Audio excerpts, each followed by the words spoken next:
welcome back to the circuit here at the Nordschleife. It's still dry, incredibly. We had that rain shower earlier on at about an hour into this race. We had that first rain shower. It's dried up 2 hours after that, pretty much, and it's stayed dry so far. 17.5 hours to go. We've already done a 6-hour race distance. There's only 3 more of those to go in this one. The sun hasn't set yet, but it's slowly coming down, and we should get to that point pretty shortly. Lodinas, how are you feeling now with 17.5 to go?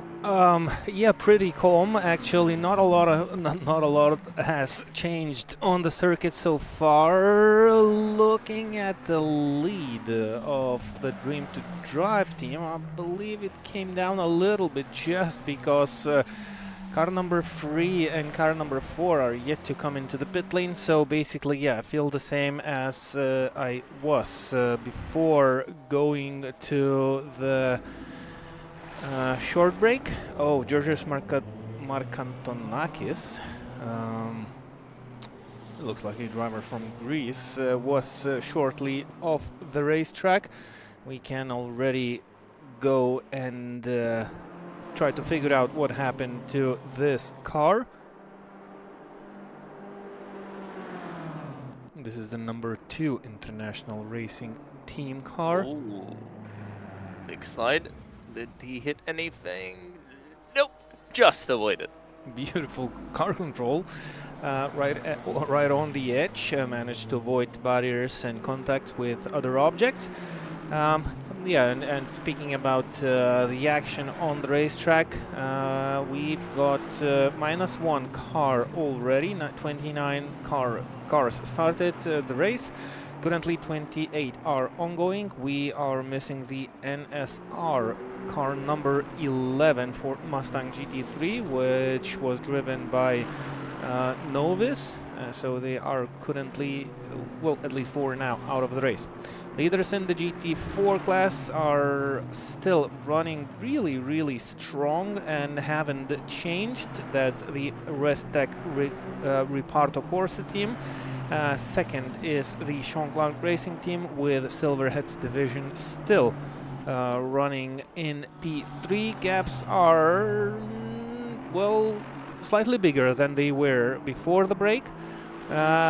Pretty similar between P1 and P2, maybe 15 seconds difference as it was, and 224 seconds difference between second and the third place.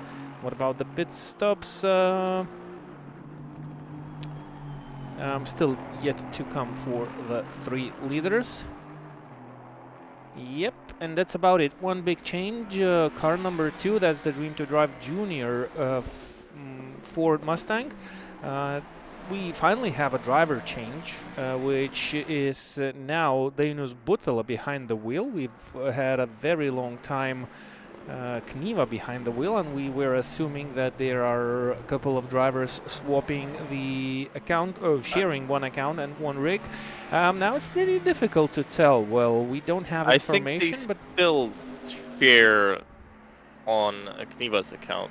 Yep. But there's also Dainius Butvila driving from home on his account. Yep. That would be the only way it would make sense to me to see such big pace variations that we saw throughout the race. Because there were very big pace differences between the cars.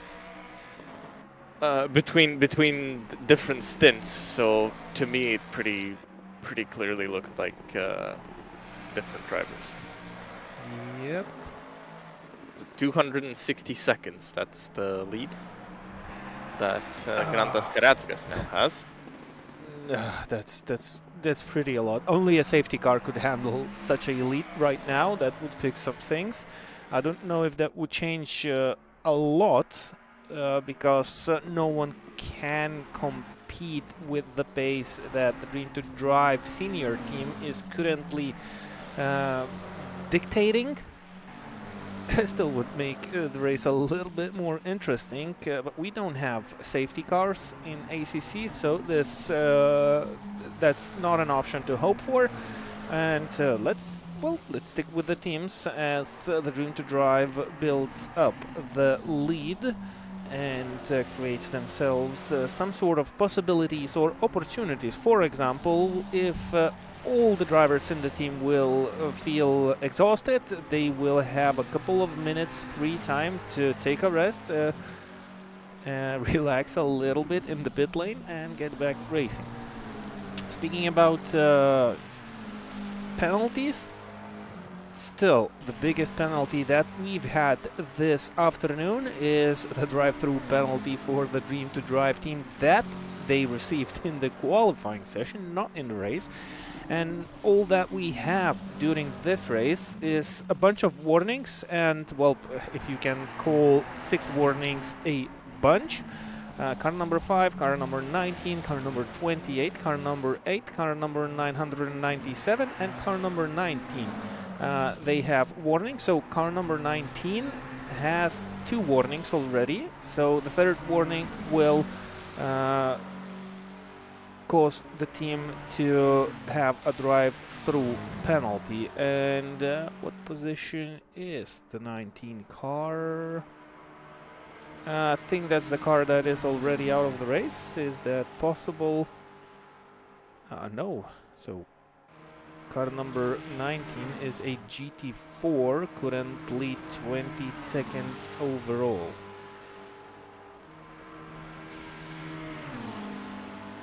Yep. So they need to be careful. Another warning will send them straight into the pit lane, though they have 210 seconds gap between themselves and the car behind, so that would change nothing in the order. What else could we think of in this race? Well, GT4 lead, that's stable. So Jan Nims has managed to actually stabilize that lead. It hasn't really increased much. It's been at that 90-second mark for quite a while. So Jan Nims doing a good job at finally not increasing the gap, which is yeah, a good achievement, I guess. Yeah, that the gap's finally not going up. Weather forecast-wise, we're still looking at dry for the next half hour. So not much is changing. We should actually start to get into the night running soon, but still pretty bright out. It's still cloudy, definitely, but the sun is definitely coming down.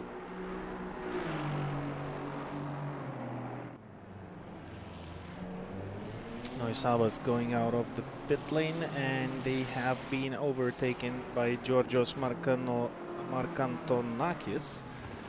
Oh, that's quite a difficult name to pronounce correctly, so sorry if something goes wrong.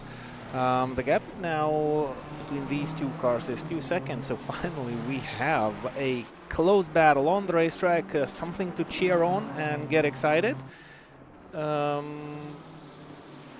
I think Noisaba's is slightly faster than Georgios Markantonakis. Need to double check it to try and understand what to expect from these drivers. 8 minutes 23.2, the fastest lap time from George, and Noisaba's 18 minutes 13.6, so quite a big pace difference between these two drivers. So let's hop on board to the number 5 car, as we will witness a on-track battle for P6 and the GT3 class. This is for position, same lap, so everything needs to be perfectly executed on the racetrack itself as we enter the Nordschleife part of the circuit, the longest on the planet Earth, a track that is still welcoming racing series and is operational throughout the year when the weather allows that. And basically, drivers racing on the virtual version of the Nordschleife circuit are competing for real driving experience on the real Nordschleife circuit. RINGFREAKS are offering some nice prizes for the winning teams in both of the classes. They will receive vouchers which they later will be able to use on the track, maybe in the coming spring or summer, because it's already getting cold and not too track day possible weather. So yeah, something that the drivers will win. They will have to wait a little bit till they will be able to use these vouchers. I'm pretty sure Jan Nimt has already used a couple of those in the past. He was a constant winner of different championships or special events, which we had with the RINGFREAKS guys. And Jan Nimt, I think, is the driver who is closest to the Nordschleife circuit and been there on by himself, not only with the RINGFREAKS team. And he will get the chance to do that once again. If he finishes on the podium. Well, currently he's nice on a nice path to finish there. They're running second. Yeah, they just will need to share that voucher with all the team members. Remember, the prizes are for the teams, not for the drivers.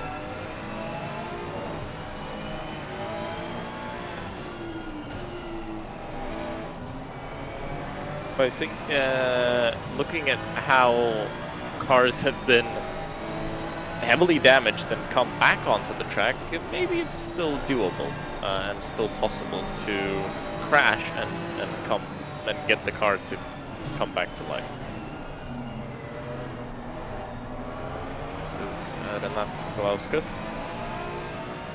still trying to pressure Markantonakis up in front. A little bit wide from the BMW ahead, the number 6 car. And Sakalauskas getting closer and closer, but gonna be difficult to make a move here. The BMW looks pretty decent on power. And nope, doesn't happen again. But a little bit bad on the exit. He really turned it early, did Markantonakis, and now is a chance for Renatas Sakalauskas to try and get the move done. So to the outside, that's a bit early. He should have waited a little bit longer. I think now the opportunity into Mutkurva is kind of gone. So he tried to be early on the move, did not happen, and he's going to have to wait. And I think the next chance he has is Dortmund at the end of the lap.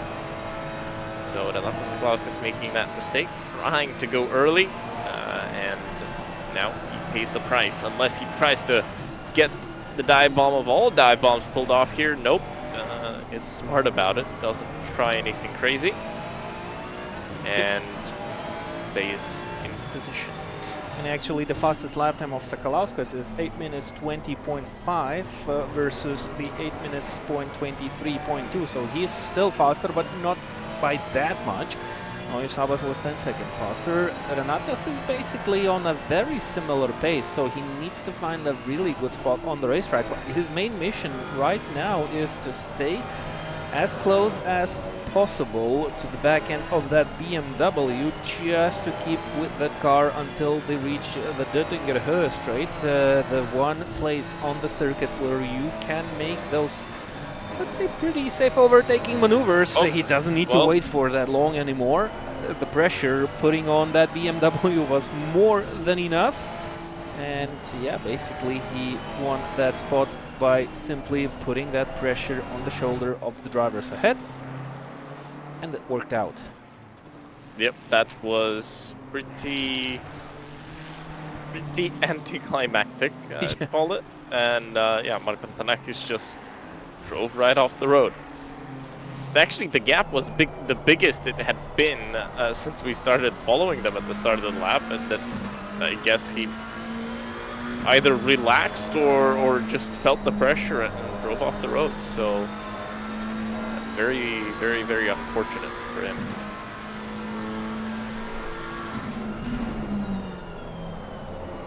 And looking at car number 4, that's the Beaver Grease Racing Team, the car that won the most places after the start. They are 4th, and only 16 seconds behind Ryan Chabane, car number 8, that are running 3rd. So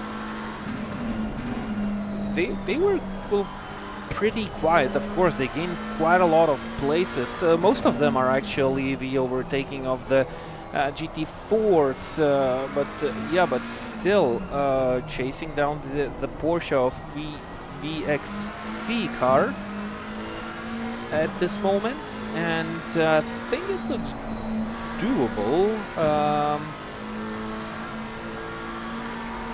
It's hard to tell now with this speed. Yeah.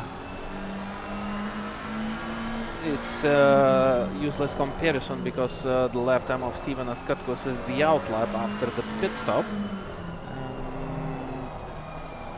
They stopped 1 lap later, I assume, than the car in front.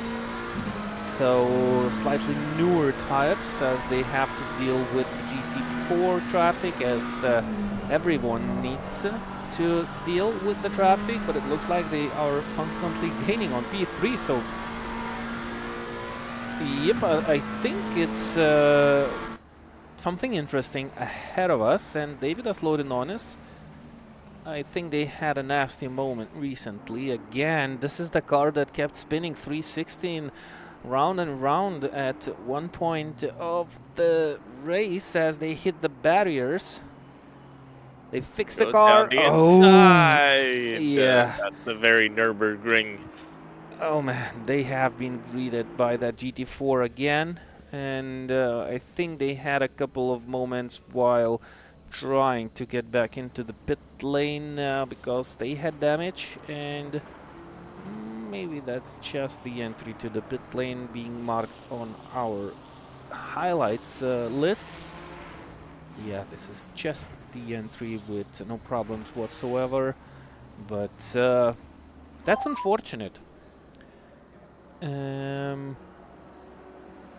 Yeah, okay. for sure. Unfortunate to see that incident. It was a very Nürburgring-ish incident that kind of happens often around this place. So, and yeah, guess what? Car number 76, we've just witnessed on our screens. They just received a drive-through penalty.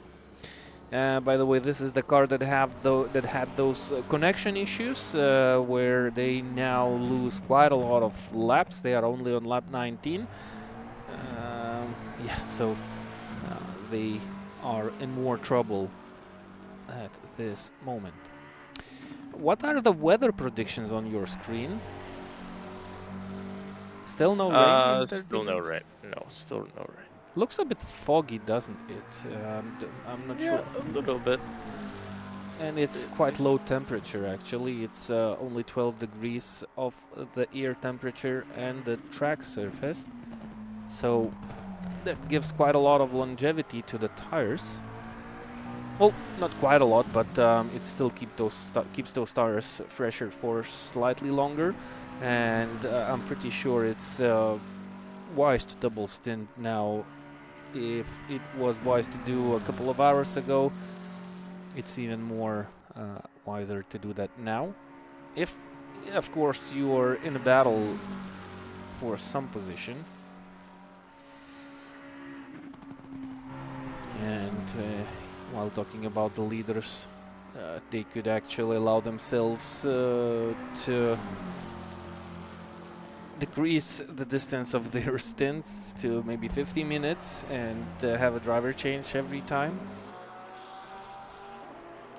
with the gap that they have, and with the knowledge that there are no safety cars in this race. They can basically do quite a lot of interesting strategic decisions during this race. Yep, but right now with no rain, there's not much strategy that you can really do. It's just running to the end of that tank, to the end of the stint time, because you're probably not even running to the end of the fuel tank.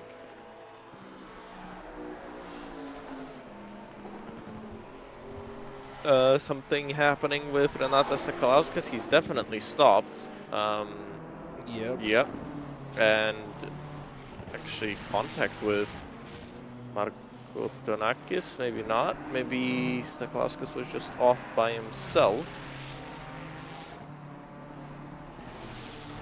Nice to see a replay. Oh, that's the wrong replay? Yep. Yeah, because highlights are keep popping in on my screen, and missed one. Car number 5 actually had a couple of moments in 3 minutes. So let's try to catch up with the first one.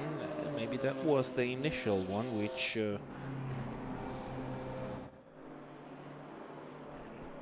This will be quite early in the lap. Something happened here already for Renatas Sakalauskas. Loading on as he's also in some sort of trouble again. Nope. So not sure what's that about, but this one definitely should be the contact or the spin.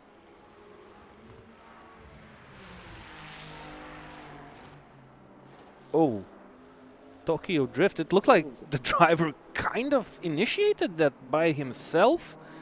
Looks like he forgot where the corner is almost. Yeah, like made the Scandinavian flick. And what happened to Loading Honest again? So 2 Ferraris struggling on track. At a very similar time, running a little bit wide. What was that? Not sure. Oh. Maybe it's that low grip, low temperature, low grip. Maybe it's... Unless they're not able to get the tires up to temperature, but normally, you know, you have a bit more aero grip, you have the engine breathing more, so it shouldn't be that bad unless they're not able to get the tires up to temperature, but that would be pretty strange to me. I think it's just mistakes, really. It's drivers starting to get tired. No, we're 6 hours into this. That's the almost normal. 7 hours. Almost Yeah, that's the normal normal race time of a special event here in World Sim Series. So yeah, starting to get tired. And again, yep, they are starting to get tired. And again, this one was an easy move without a mistake of Georgios Markantonakis. And actually, yep, this is the 5 car was doing those 360s on the racetrack. So we have 2 Ferraris in similar colors. So I thought it was the number 10, but I think it was actually the number 5 car. If you remember that accident, it hit the barrier and it kept spinning around. So they are back into P6. 2 minutes behind car 2. Dainius Butvila 37 seconds behind Katkos. And the battle for P3 is actually quite on, not only between cars 8 and 4, but I think car number 2 is also gaining on car number 8. So there you go, still a little bit of action for the final step of the podium in the GT3 class.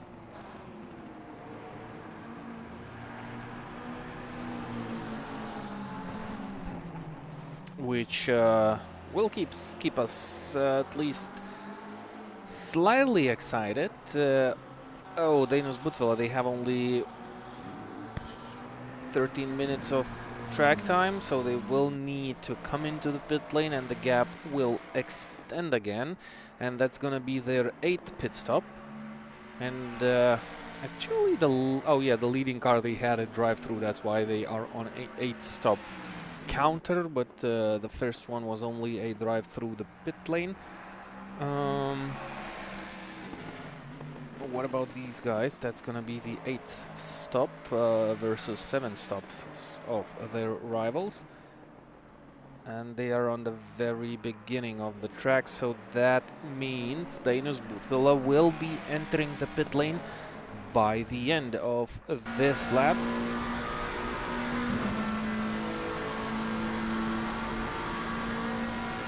That's given us Patkus on your screens. 25 positions up from the start of the race. They started dead last because they didn't set a time in qualifying, and well, up to P4 now.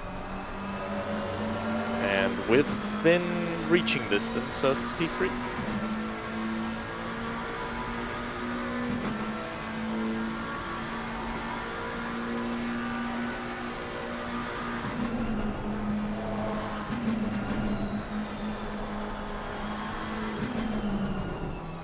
And there's this, it's gonna be game on. Look at the pace difference that Steven Assetto has against Ryan Charbane. Wasn't Ryan ahead who made a mistake? I think it was.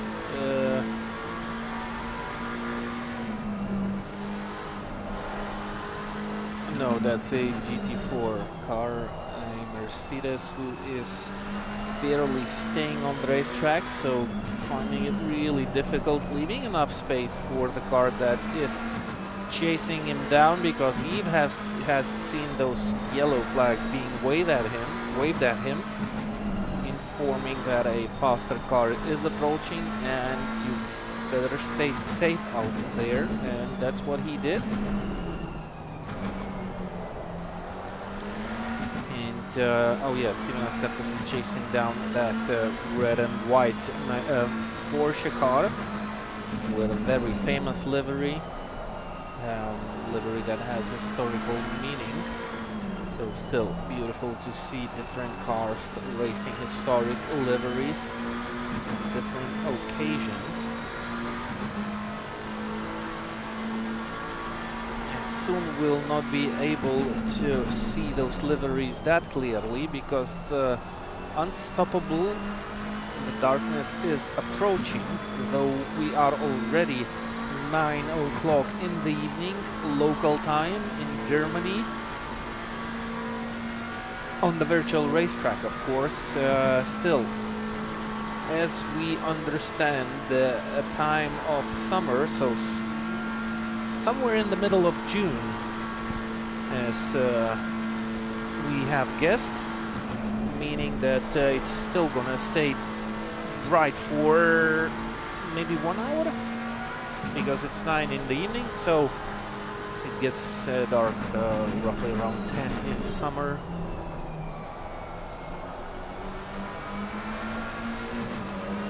And that's still. I'll be very interested to see how the pace differs once we actually get to the night. I'm expecting Grantas Kratskas and well, the whole Dream to Drive team to go quicker. We'll see how the others manage. Oh man, could you expect even more pace from the current leaders? Look at that gap, that's enormous. And again? Yeah, Sakalauskas again with a huge damage to the front of that Ferrari. Hopefully he will not get into the way of the GT4 car. Well, the GT4 car had to hit the brakes. Now Renata Sakalauskas tries to gather himself in pieces, but it looks like the car has gotten severe damage. So quick replay and we will go to the cameras of Steven Katkus. Hopefully we'll not miss the action on the racetrack. What happened there? Just, was that a controller issue? That's really strange contact, the first contact with those barriers. Maybe we can have an onboard view replay. Yep, sure.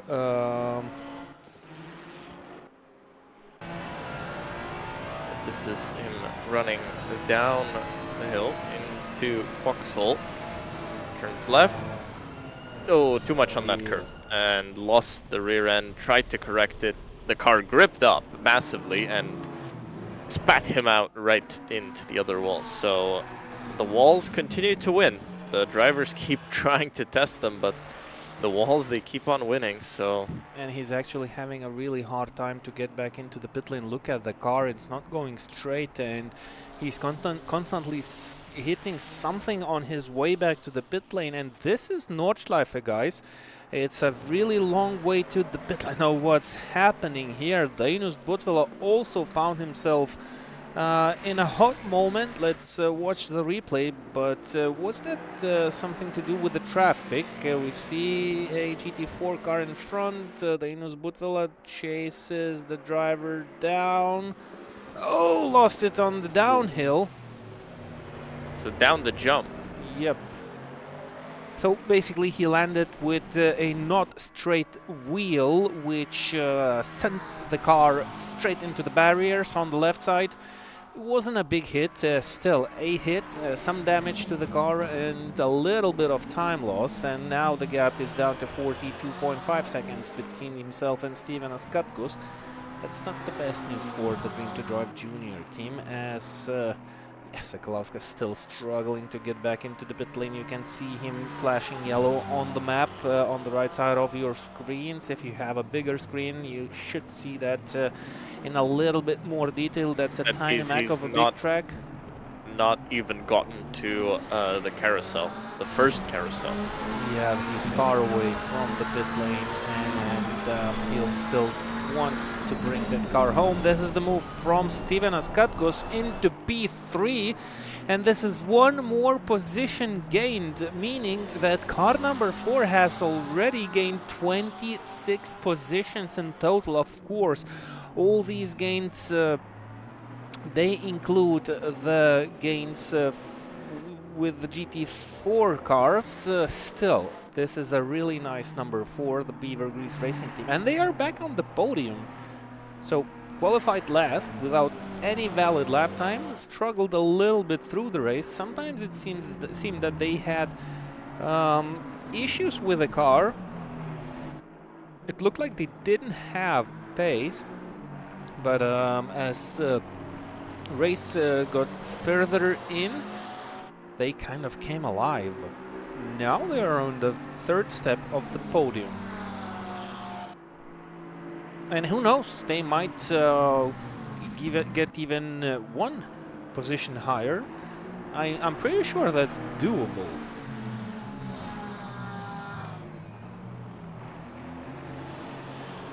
But Adam Kishoni, actually, they've increased that gap quite well in the International Racing Team car. Because they were under threat at one point, I felt like. Yeah, we were looking at maybe a P2 switch, or we were getting close to it, and... I think we were looking at a P3 switch. Maybe earlier we were looking at a Yeah, I mean, early on in the race, they were definitely close. Yeah. And even when we were leaving, it was definitely a much, much smaller gap. It's now increased a lot, and I think that's because of the Dream to Drive Junior car, the 8 Porsche. They all made mistakes, and I think that's how we now have this gap, because the 4 machine, the Beaver Grease car, they haven't made mistakes, at least not big mistakes, and they've just kept going up forward without really doing anything. Renata Sakalowska is still struggling. He's towards the end of the lap now, but yellow flags for him again. So was that another spin? Most likely. He's entering, well, he's about to enter the Döttinger Höhe straight, but with a car like this, let's see how it looks from the driver's perspective. Doesn't look too good, does it? Full lock to the right and almost not turning in. How about running down the straight? Yeah, that's your damage model of ACC. Looks really badly bent suspension or the steering shaft. I mean, he went into that wall at 200 plus kilometers an hour, so it's a miracle that this car is still able to drive to the pits. Normally you'd say it's done. Yeah, it would be destroyed day over everything. for the car number 5 from the first incident that we've witnessed. I think it's still okay that the drivers have the chance to kind of crawl back to the pit lane, fix the car, and continue racing. It's still virtual racing, so I don't know. I think it's still good for the team to have these big struggles, but not give up and try to finally get to that finish flag, which is still a very long distance away from now on. It's 17 hours still. We see the checkered flag, so we still have to live through the night.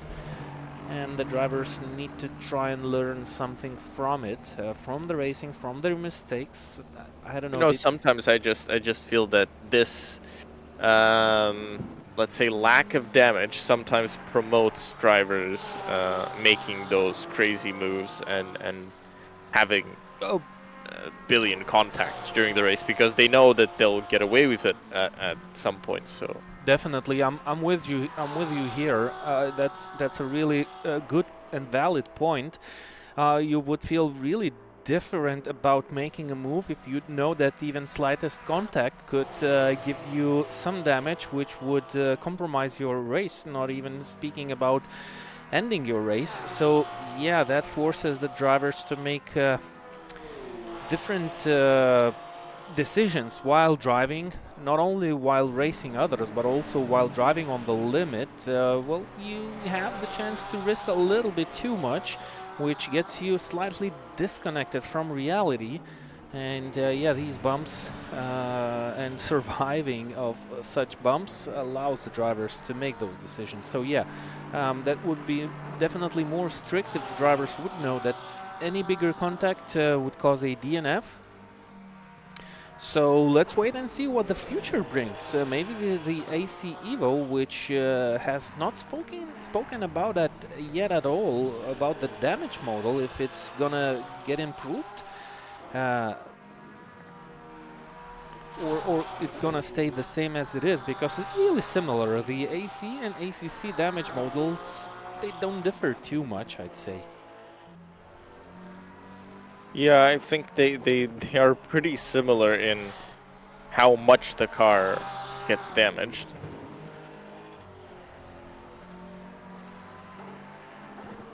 Well, it looks like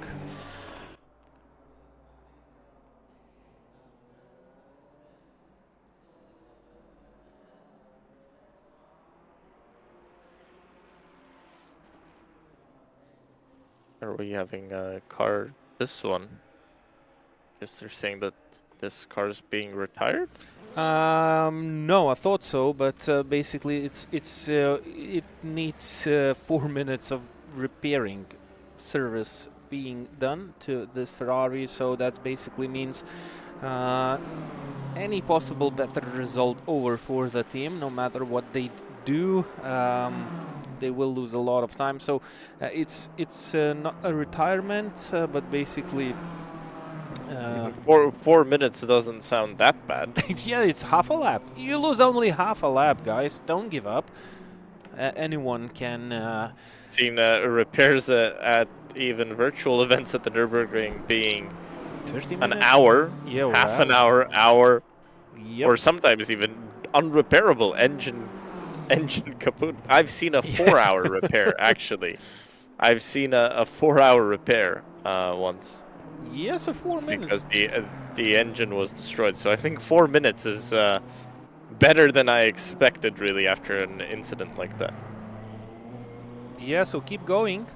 Fix that car. Have a couple of drinks, soda or something refreshing. Get back on the track and try to avoid those mistakes that you've faced during this race. Just, I'd say, take different decisions while driving on the limit. Just keep that wheel a little bit more straight, a little bit easier on the power. Don't go into the corners too fast, and that's it. Just find the rhythm and stick with it, even if you're slightly slower than your rivals. But I think this is one way to find the real speed in the car, because look at the leaders. They basically make no mistakes, have no damage, and they are the fastest car on the track. So I'm pretty sure it has something to do with not only experience and knowledge, but the really right attitude, where the drivers then can find the speed in the car, not by trying something too fast, too fancy, of searching within the limits.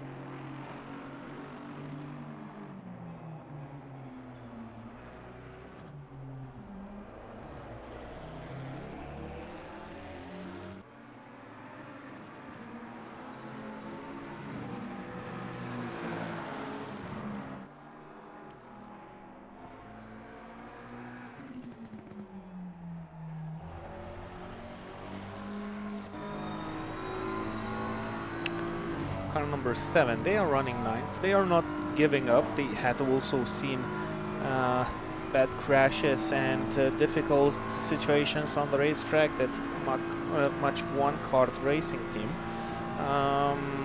One account, so sharing one rig. I'm pretty sure it's not a one-man's team. So they are 11 seconds behind Fernandez, car number 9 at this moment, trying to chase those down, though actually they were in front at the beginning of that lap. Customs GTAC car, so they had to lose it somewhere within this lap, and the gap is now 11 seconds. But when they crossed the line last time, it was the different way around. Yeah, because car number 7 lost 32 seconds.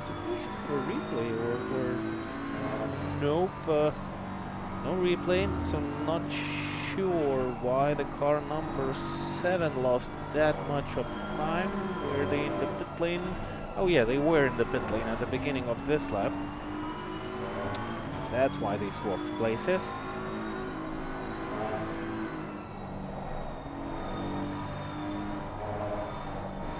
So, gaps. Actually, the only car... Oh no, these guys have lost a lap as well. I was gonna say the only car that's lost a lap is Lulis in the 10 machine, but that's absolutely not true, because Pokrosnes has definitely lost a lap as well. It's just... Well, actually, Dainos... no, Georgios Markantonakis, I think they have also lost that lap, because leaders are currently on lap 50.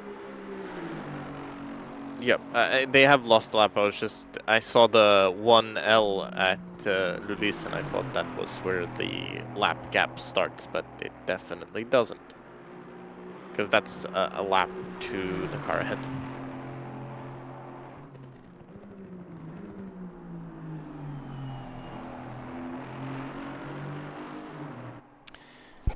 And car number 12, these guys are definitely professionals. That's Restek, Assetto Corsa, and no matter which driver gets behind the wheel of this Mercedes, it looks like everyone delivers. I think this is the very beginning of the first lap for Emanuele Cardinale. No, that's actually the first flying lap of this driver. So outlap already completed, and more than 2/3 of the fast lap already into account. So as soon as Emanuele Cardinale will cross that line, we will see the pace of this driver. This is driver in an Italian racing team, but a driver from Switzerland, so you could say this is another international team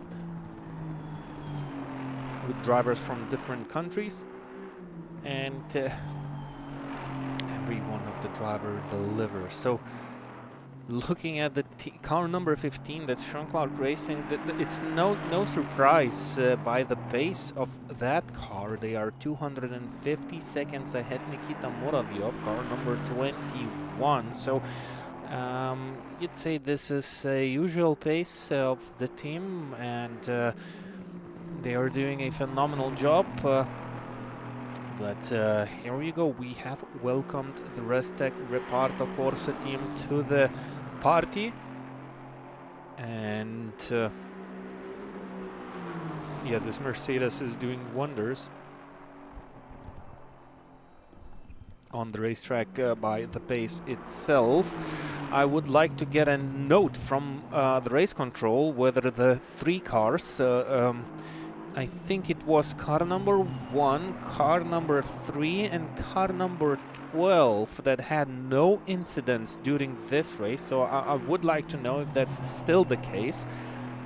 If those cars are still not only leading in the classes but also doing the clean races. And what about car number 15? Do they have some sort of incident?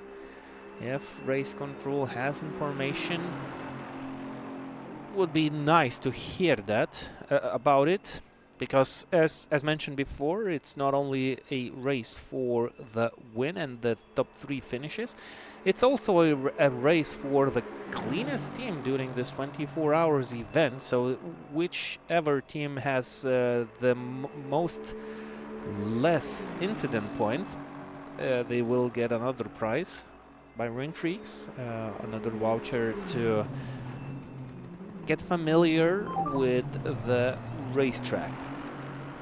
Okay, so only car 12. This is the Restec Reparto Corsa car that have 0 incidents so far. So even Dream to Drive and the international racing team, the GT3 cars, they have at least a couple of incidents already to their account. But yeah, this car number 12 dominating the GT4 class, doing not only in style and fashion, on raw pace they are the cleanest car on the track so far. So looking at 2 prizes in total at this moment, they will try to keep it that way. No, what's interesting is that now that Jan Nims is out of that car, it's lost a lot of time. A huge amount of time. The Sean Clark Racing car right behind. Because it was 90 seconds behind, now it's 110 seconds, so 1 minute 50. And losing time. Continue to lose time. Just after their pit stop, so another 20 seconds lost. That could also be tire change, could it? So maybe just different strategies, but yeah, just losing time. Well, no, they are just losing time, because looking at the time spent in the pit lane, it's only 1.9 seconds difference while stationary, so definitely not a lot of different strategy moves, the strategy decisions.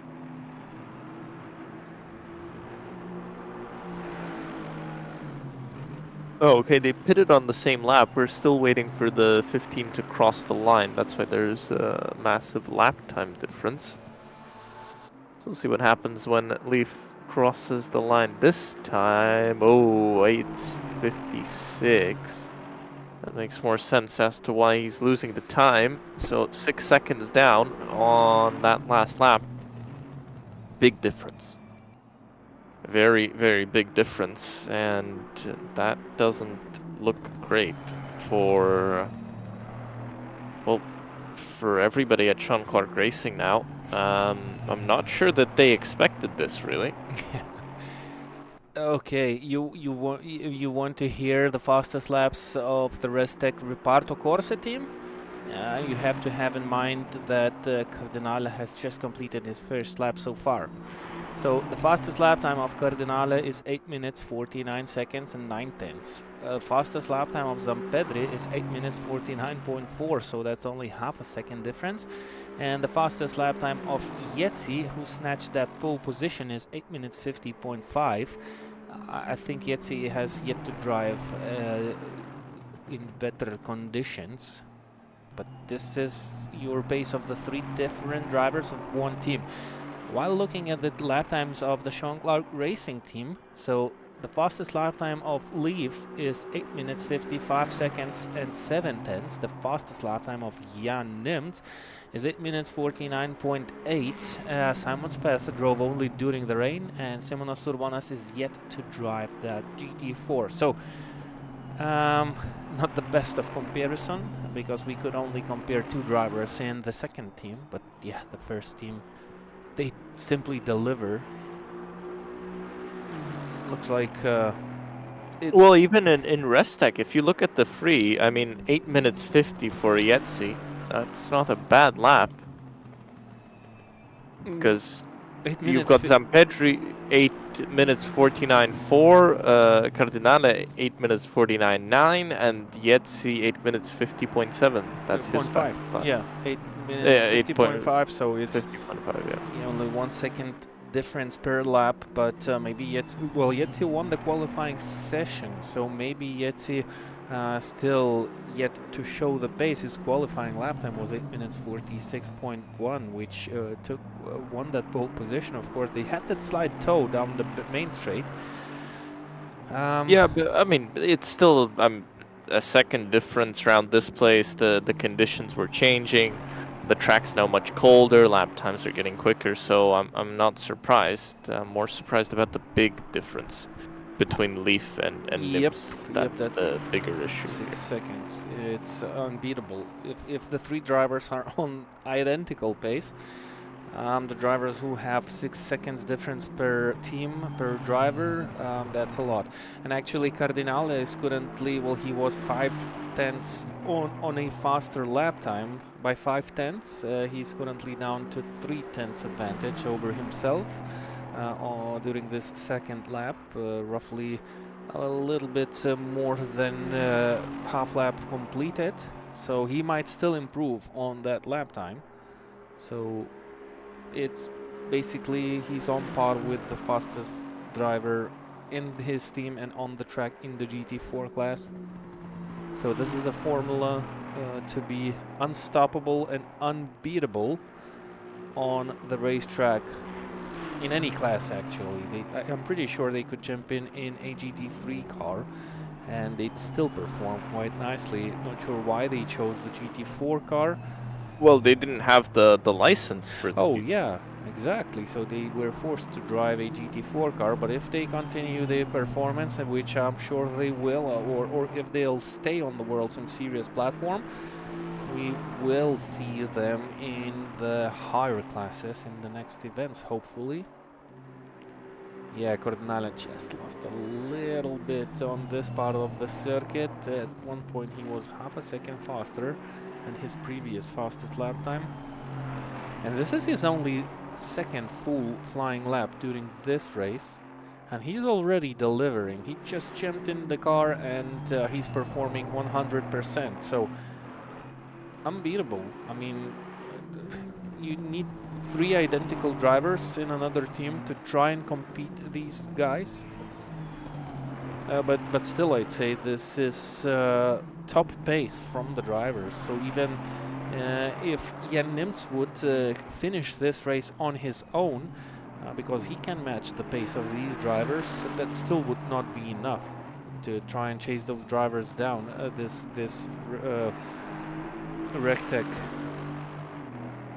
Restec team who has 2 minutes advantage already.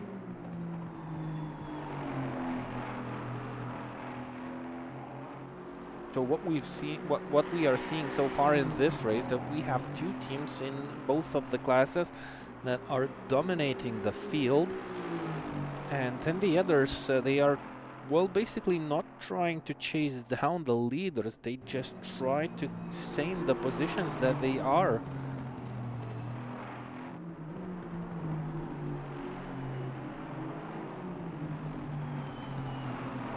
And figure out the best race for themselves. We are approaching the next stops for the GT3 class leaders, though that will not change anything, and not swap places unless someone someone will get some issues during the pit stops while trying to connect to the server. As we watch Cardinale running down the Döttinger Höhe straight. He's currently 3/10 up on his fastest lap time, so he's looking at a time of 8 minutes 49.6, which is really close to the fastest lap time in the GT4 class so far.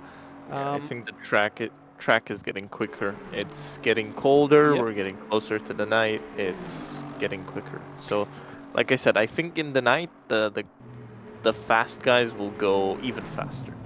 Yep, definitely. The conditions will suit that better, and the drivers who have no problems with running during the night, they will be fast. Oh, that's gonna be the fastest lap time in the GT4 class. That's gonna be a 8:49.3.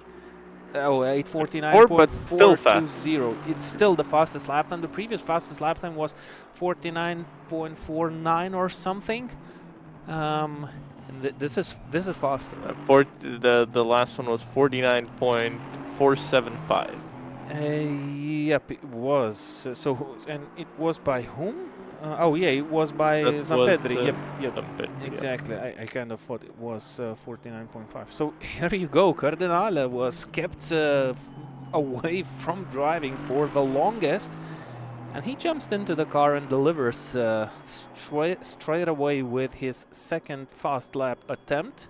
So this is basically his third lap on the racetrack. The first one was the out lap, and this is the third one. So no chance for Sean Clark Racing to gain on these drivers. Even Jan Nimtz is slightly slower on pace as he was driving, so he's 4/10 down the fastest lap time of these drivers, but this is the performance. So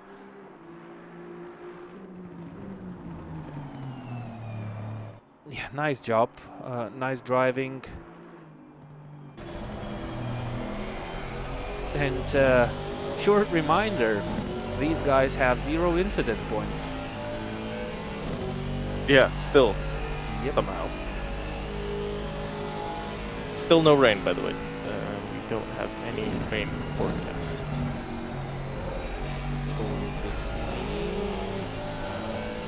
It's having a moment.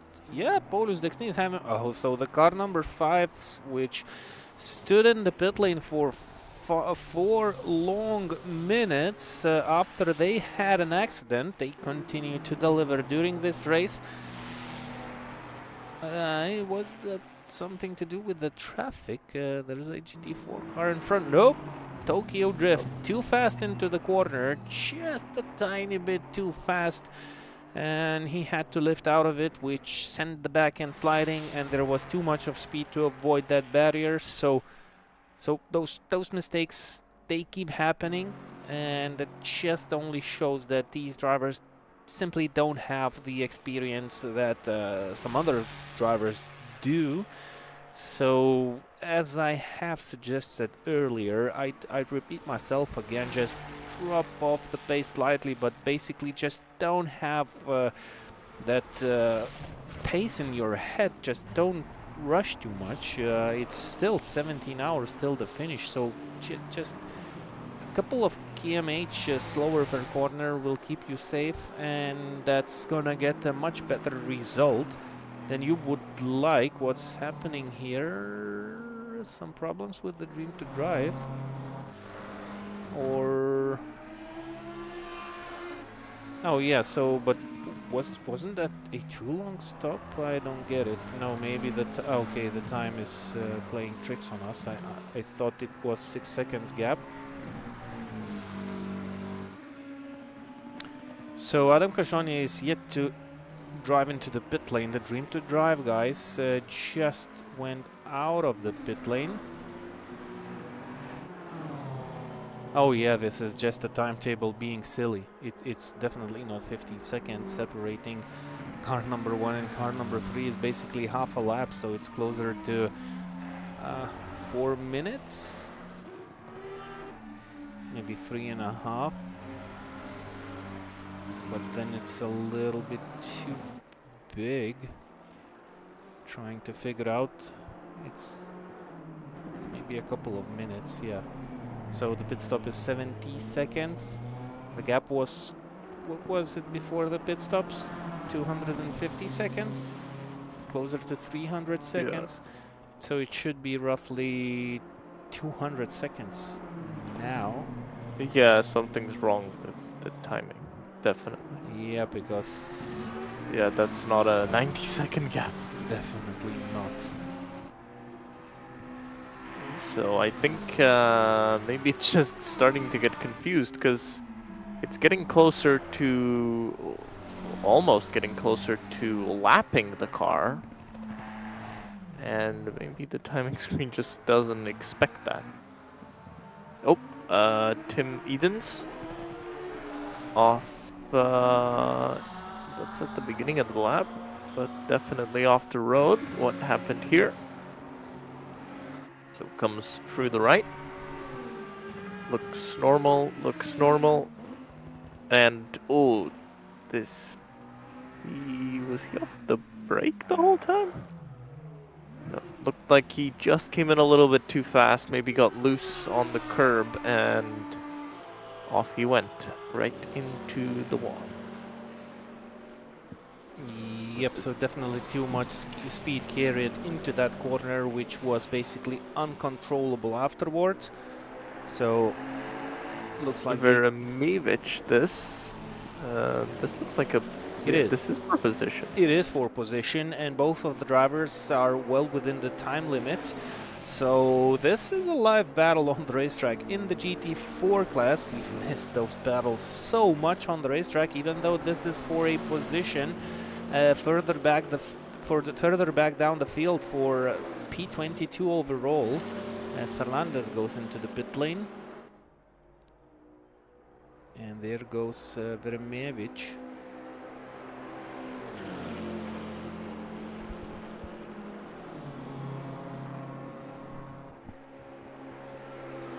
So the double slipstream doesn't work in those GT4 cars, at least by the looks of it. Sometimes you have, 3 changes of position down this Döttinger-Höhe straight in some of the cars, where one driver can overtake another, then he gets overtaken and again goes in front down that one straight. I think you can do probably in the GT3s, I'd say you can do a maximum of 3 of those. Yeah.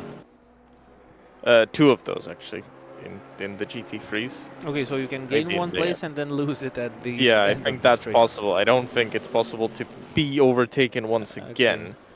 But yeah, I think that's doable. Maybe in the MX-5s you can do 3. I remember maybe it wasn't... Oh yeah, of course it wasn't the original Assetto Corsa where we had that slipstream effect a little bit higher on the cars, where you had to kind of figure out your correct position and when to do that overtake to not lose that position after winning it. And that brings a little bit more of strategic thinking of the drivers, of how they drive on that Döttinger-Höhe straight. It looks like it's a little bit easier with these GT4s here. You can basically use that slipstream if you get some advantage, because we've seen Jan Nimtz, I think, battling Yetzi at the beginning of the race. Was it Jan Nimtz who was unable to overtake the car in front, though he managed to go a little bit closer? Or no, maybe it was a Mercedes. Oh, that was Mercedes. That was actually vice versa. So that was Jan Nimtz in front, and Yetzi was unable to overtake the rivals down the straight at the beginning of the race, as Jan Nimtz took that lead. So it's not working for every car, and maybe due to the setups are open, so the drivers can tune the cars the way they want. It's the GT4s are not high aerodynamically efficient cars, but they still have wings, they still have front splits, and well, they have some aero tunings. Maybe the car number 12 has a very high aero setup versus the lower aero setup on car 15. I think car 15, the Camaro, is just... It's just a different car. It also looks massive, right? As a GT4, it looks huge on track. Yep, but it had better straight line speed. That's yeah, because it's I mean, it's the BOP. That's the way it works. Because this car looks like it's a bit of a tank around corners. It doesn't want to turn at all. So it has to somehow rebalance that speed down the straights. Oh, it's probably just has so much power that it gets everything back down the straights, because it's well, it really is shaped like a brick. That's the Camaro way, but it goes fast down the straight, and that's well, that's quite important out here. really. Yeah, but it's American muscle car. They are built for speed, basically, for straight line speed. Maybe that's how it works here too. Well, the interesting point is, I guess, if you look at the GT3 Mustang, which is also a muscle car, it's doing fine. It's quick in the corners. This one, though, this one's, well, it's made for straight line speed, but I think it's got a pretty good competitor in the BMW. Looks like they're pretty similar on straight line speed.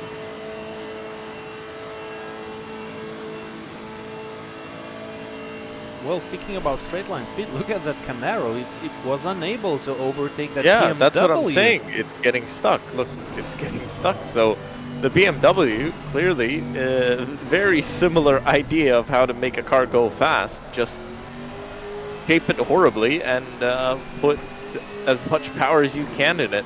Here we go, down the straight. I think he just switched the engine map. At least that's what it looked like. Was it the engine map or TC? I don't know, something went, the hand went on some of the switch. Maybe it was just a blink of the lights, of the headlights? No, it was a switch. Normally you have that right on your thumb, so you can flash quite easily. I think he adjusted the switch, so that's either going to be ABS, TC, or an engine map. I tried to, no, TC is on left, so okay, it was the red switch. Red switch is going to be ABS, I guess. It should be ABS, most likely, because, well, looking at the settings, it's now on 2. Wow, I've never seen such interesting information, but nice work by ACC. Well, these we'll small see when details, he's turning left what setting can change. I think that could be an engine map, really. But 11 engine maps, that's no, for a GT4 car, I don't know, so like a corner or something. Oh, nice features. Look at the dashboard. They received the blue flag, and wow, I've never kind of paid attention to the details of the ACC. Oh, some damage on the track. Yeah, but the details of the cockpit work on ACC, I really loved how he tuned that switch, and you could get that clearly on your screen. The hand went down and tuned something. So let's stick around with Alex Leaf, maybe see what more work comes during the driving by the driver. I don't think he's going to do much more adjustments. I don't think he really needs to. I think that would have been an ABS switch normally, just to adjust before the braking zone. Maybe he just wasn't happy with how it was working, especially now as the track temperature has really dropped. So the way the car drives is changing, that's for sure. He's, well, I was going to say stabilized the gap to Cardinale, but it's not really the case. It's up to over 2 minutes now. It's not at the level of the gap that Tadej Juknavicius has over Daniel Spon, but it's pretty massive. So Spon now over 5 minutes behind. That's crazy. We're only we're almost 8 hours into this one. It's a pretty big gap.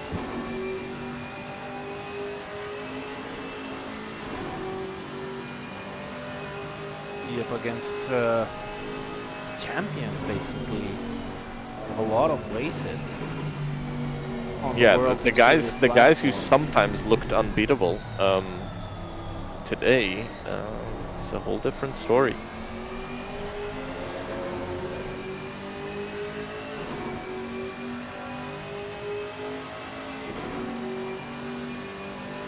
Looks like there's another battle building up in the GT4 class. 4.2 seconds difference between Kaplan and Medjajok and Roman Franke. That's the Attack Sim Racing. Aston Martin versus the 570S McLaren of Kaplan. Again, some more variety in the cars that we're racing. I like that. That's nice to see.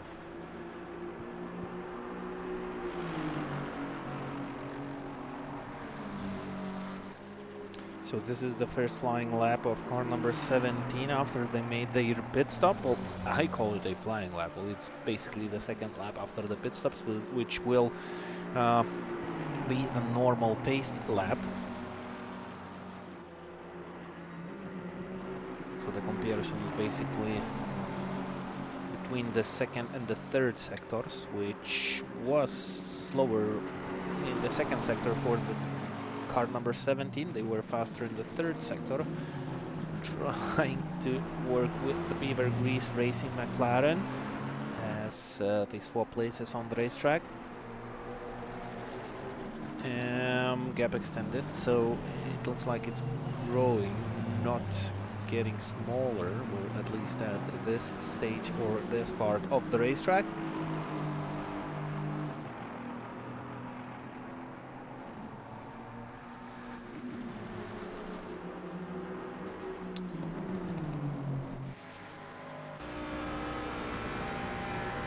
This thing is Buffalo. Yep. In the Ford. 27 seconds behind Justinas Saldukas, and Justinas Saldukas is 30 seconds behind Gediminas Krištolaitis, so they put in the faster driver in the car number 8. Well, at least Justinas Saldukas was the fastest driver up until now. Gotta check the speeds of his teammates. Chabane was behind the wheel, so Chabane is 12 seconds slower than Justinas Saldukas. The fastest lap time of Justinas Saldukas is 8 minutes 12.5, which is basically quite fast. And the fastest lap time of Ev is 8 minutes 16.8. So yep, definitely the fastest driver behind the wheel of that Porsche. And what about Danius Putvila pace? Already on his second stint, I believe, and the fastest lap time of Danius Putvila is 8 minutes 18 seconds, while Kniva was able to put in a 8 minutes 12.6. We are not sure which of the Knivas it was because we are sharing the same opinion with Gustas Grimbergas that this car is not driven by two people, Kniva and Putvila. We think that there are more people behind the wheel, sharing one simulator at some place, maybe at home. Oh, Danius Putvila running a little bit wide, but there was some pace difference while Kniva name was on the board.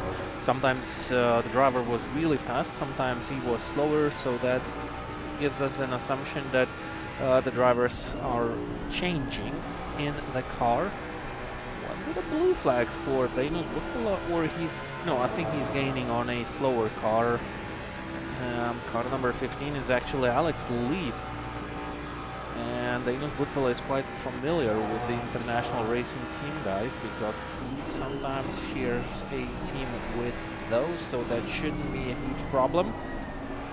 And Danius Putvila, if he would have a blue flag for himself, you'd see it inside the car. Yep, somewhere on the dashboard. That's It's just under the rear view camera. If you see where the ready. Yeah, I see that. Line is. Yep. So that's the Lumi rank. That's where you have the blue flag. Okay.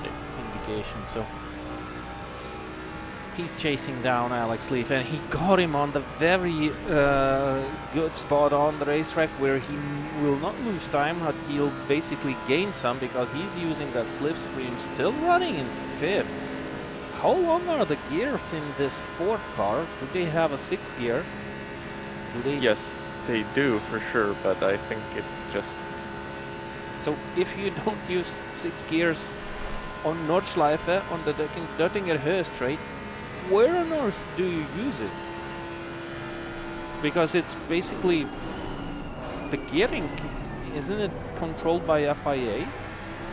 It's normally a set box, yep.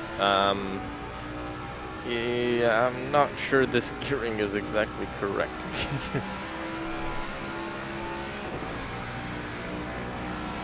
Another interesting detail we can spot in while sitting in the cockpits of the drivers.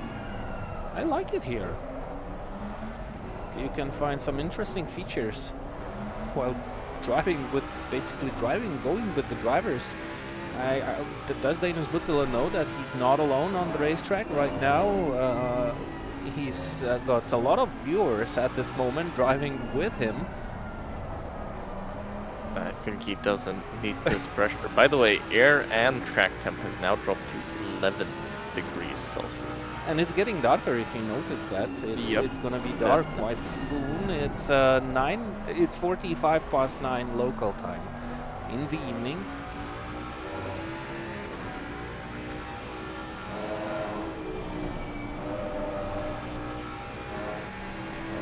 Still no rain, though. Forecasted. Yep, looking at the skies, could you expect for more rain during the remaining 16 hours? I'd say so, yeah. So yes, because it's been cloudy the whole entire time we've been racing. So it all depends on, I guess, when the rain will come in. I'm going to guess we're going to get some during the night.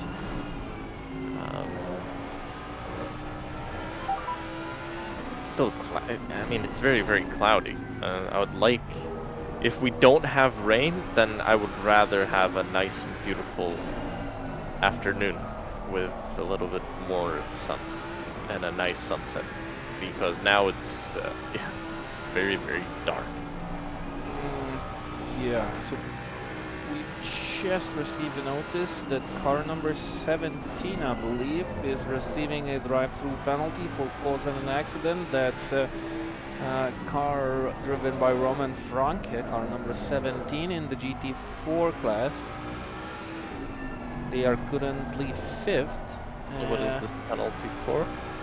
Causing an accident. I don't see that in the sheets of the race control, so I'm not sure about that. Well, I've read something, but just I see the notice in a really small letters, so sometimes I have to kind of get closer to the screen. And still, that there's not too many pixels to have a clear vision of what states, but I think it was car number 17, a drive-through penalty for causing an accident. I think that's the first penalty in the race. No, that's the second actually. We had car number 76 receiving a penalty. Oh right, yeah. Just like 1 hour ago. So I mean, getting this far with just a couple of penalties, just 2 penalties, it's a good achievement. It is. Good job, everybody. Let's join the fastest car on the racetrack for yet another onboard lap. And oh, look at the work that Tadas Juknavicius is putting into the car. You can definitely understand that this car is much more on the limits of the grips. Look at the speed of the wheel. Tadas Juknavicius is really working in this car. Look how precise he is on the racing line with some fast movements into the steering wheel, which indicates that the car is right on the limit. And if Tadas Juknavicius would be slower with his hands, the car would drift a lot more. So I think that's experience coming from the driver while driving this McLaren around the Nordschleife circuit, but definitely a very different handwork, if you can say so, which allows Tadas Juknavicius to go around the corners in a slightly higher speed. It's always on the limits, trying to step out for the driver. And is he gaining on a GT3 car, or is it a It's a GT3 car in front. Isn't that the McLaren of Gediminas Krištolaitis? Is that possible? Yep, it is. Yep. It is. Wow. Oh, and Gediminas Krikštolaitis runs a little bit wide. Let's get back into the cockpit. I really love that view. So, identical cars on the same track. Different drivers who know each other pretty well. Both of them were members of the way. Yep, so he definitely goes out of the way. And yeah, let's if we are looking at the way the drivers are handling the cars, let's join Gediminas Krikštolaitis. Well, similar on driving. He's also fast with the steering inputs, especially when the car is on the limit. Lets the car slide a little bit longer. Yeah, look, it's rotating a little bit more on the inputs of the driver, so he needs to go slightly slower around the corners. Not sure if that's a driving style, maybe different. Oh, through that kink! Oh. Nice save. No one from behind, at least near him. So he tried to stick up with Tadas Juknavicius. That didn't work too well. Maybe he lost a little bit of that front grip while going behind the Dream to Drive McLaren. But it looks like they are on a at least slightly different setup. Yeah, you can see the car rotates a little bit more on the entry, wants to step out for the driver as he turns the wheel. So maybe a slightly different driving style, maybe a different setup.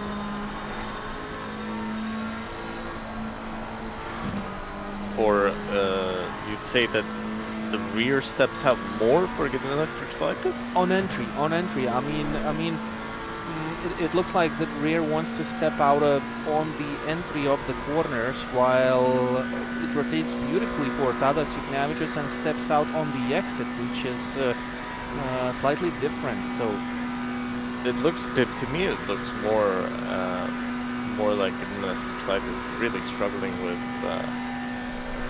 the fact that the front's not turning, especially mid corner. It really looks like the rear is pushing the front. It just looks like he's struggling a lot with that car, trying to find grip at the front. So to me, maybe he's just trying to induce oversteering himself. Yeah, so maybe that's the case. So yeah, and that's why it tries to step out on the entry, where he tries to kind of forcingly rotate the car.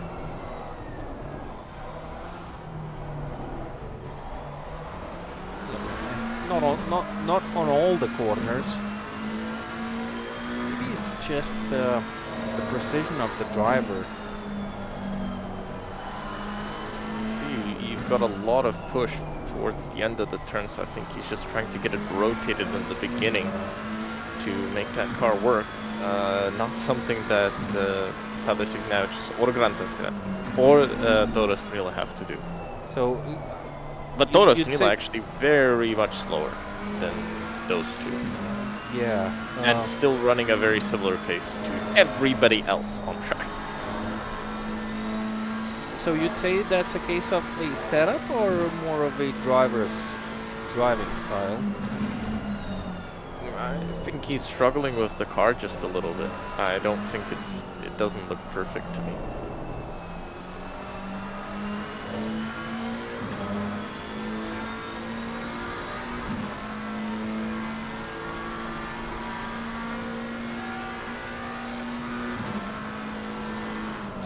To fix that track. Alex Leaf in trouble. That's the very last corner of the track.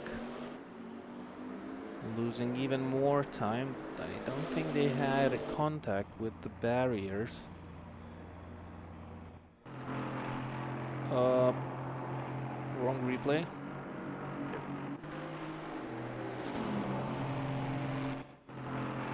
Why do we get a replay? Okay, somehow we get a bad replay. There we go. This is Alex Leaf. He's heading down, so heading towards the end of the lap. Gets through the left, gets through the right, onto the brakes. And, stepped out on the bump. Oh, and that's actually a pretty big hit. So stepped out on the bump. Not the first car we've seen do that. We've seen other cars get loose on that bump and go into the barrier. This is the first one of the leaders to do that.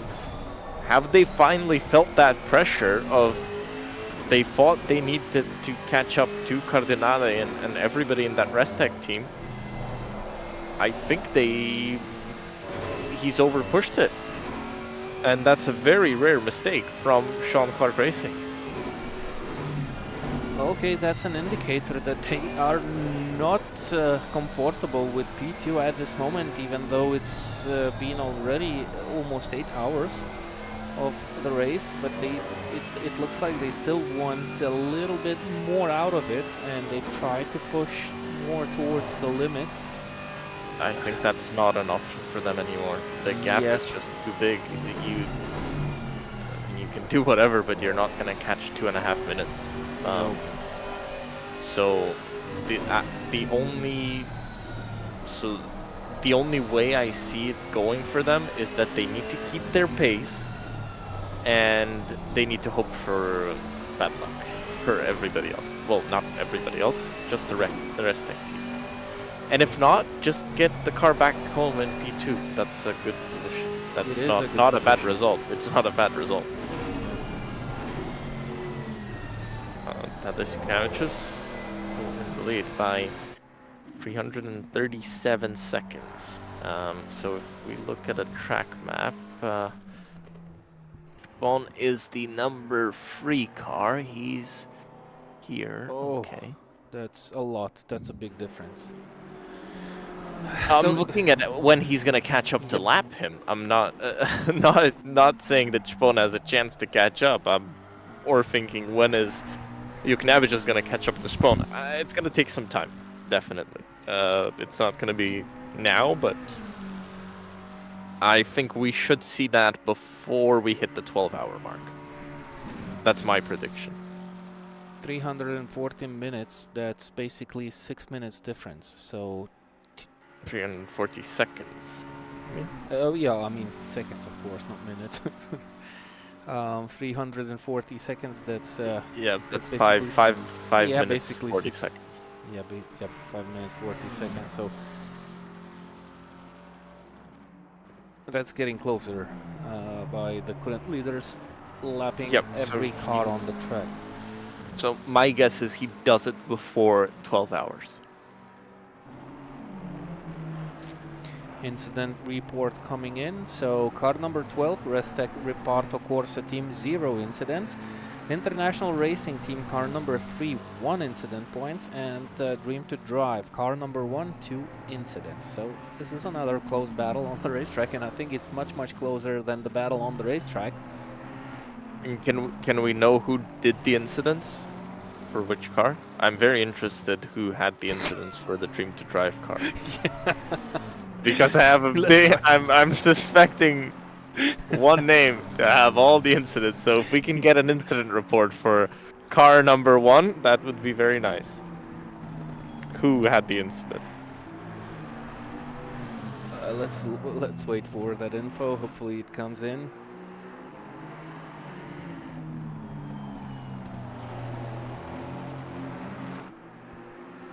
Oh, that's good. Okay, so we were wrong. Our prediction was not right. Toros Danila did a really good job. Yep. No incidents. And he had pretty good pace, so he didn't lose any time. He basically gained more time for the lead. So the first stint, the first double stint, it was definitely successful. And it's funny how we compare Toros Danila to those 2 teammates of his own who are really fast around the Nordschleife circuit, basically unreachable for anyone else on the track. I definitely, one thing I would love to see now after looking at this race so far is having the car number 12 Restec Reparto Corsa team driving in the GT3 class. I wonder how that would go. but that's definitely gonna stay in question for at least the next race, if the Restec team decides to join it.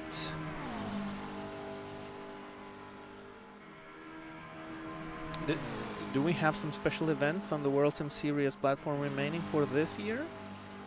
Or is I'm not sure, actually. I think that this might be the last one. I don't think we have one in December? December.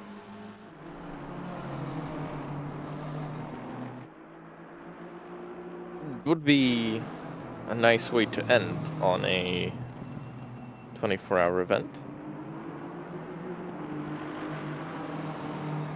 No, I don't think we have any more special events. Oh, Pakrosnes, he just didn't find the correct spot on the racetrack to take that spot, and it's already dark, so the drivers need to make better decisions. Well, of course, they know that track in and out. They raced here for 8 hours during the daytime, so they are familiar with the landscape, with the track, how it flows, and what are the parts on the racetrack where one should go for a move and sometimes lift. Just waited out shortly. That didn't go as planned for car number 7. It was a hit. They didn't lose too much. Not sure how badly the car is damaged. Thankfully, the damage model on ACC is quite forgivable for the drivers. Sometimes when they board, they can play a little ping pong game with the barriers and still get back on the track and lose no pace.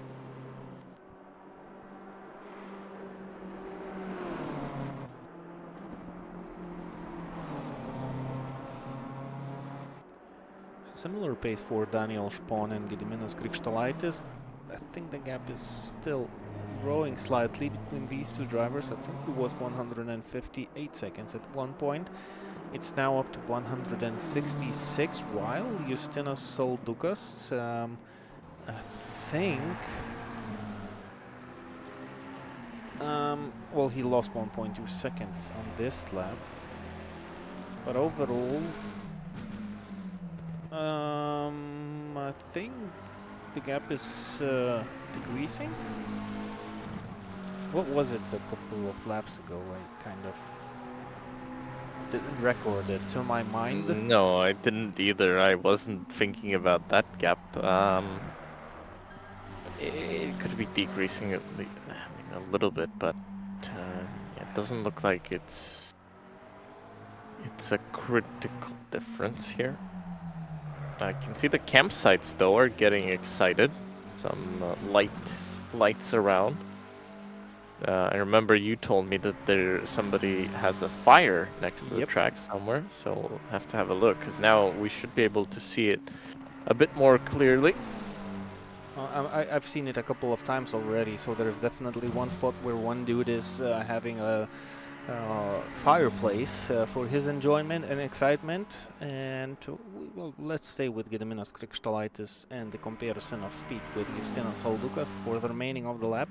It was somewhere in the middle of the lap, I believe, and that's definitely gonna be easier spottable. This is a nice stage of the Grand Prix, isn't it? Of the event, I mean, where we try to figure out what's happening outside the track rather than inside of the racetrack. Well, there's not, I mean, to be fair, there's not that much action on track at the moment.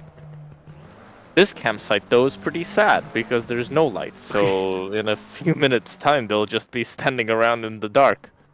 Maybe we'll see some flashlights from the telephones. And because we don't have the 180 cars... Oh, there's some LEDs.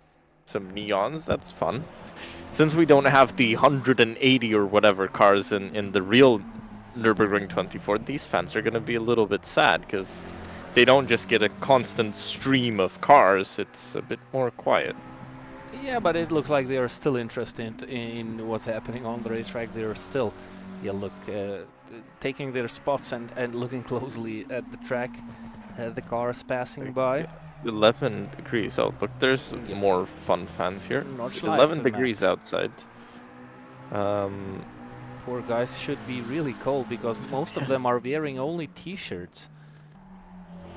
Oh, yeah, I don't know. World Sim Series doesn't provide the fans, I guess, with more than just t-shirts. You can actually get your World Sim Series t-shirt. I believe if you go to worldsimseries.com, there is a store. I think you can even get a hoodie.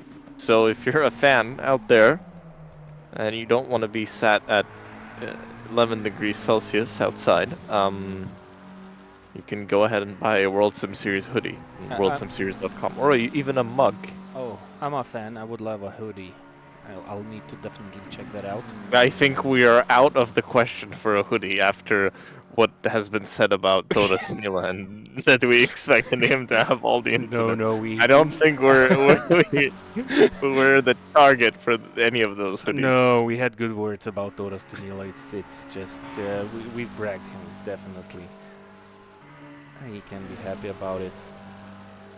Oh, is that the fireplace? No, I don't think so. I think. Oh, wow! That's a big party going on there. Oh, there was a fire there, I think. No, it should be. I'm not sure if that's from this camera angle that was clearly seen. Maybe we need to use another camera angle. No worries. We still have a lot of laps remaining, and during the nighttime, we will have the chance to follow another driver, maybe from another camera angle, if we will not spot that campfire, which we are eagerly waiting for.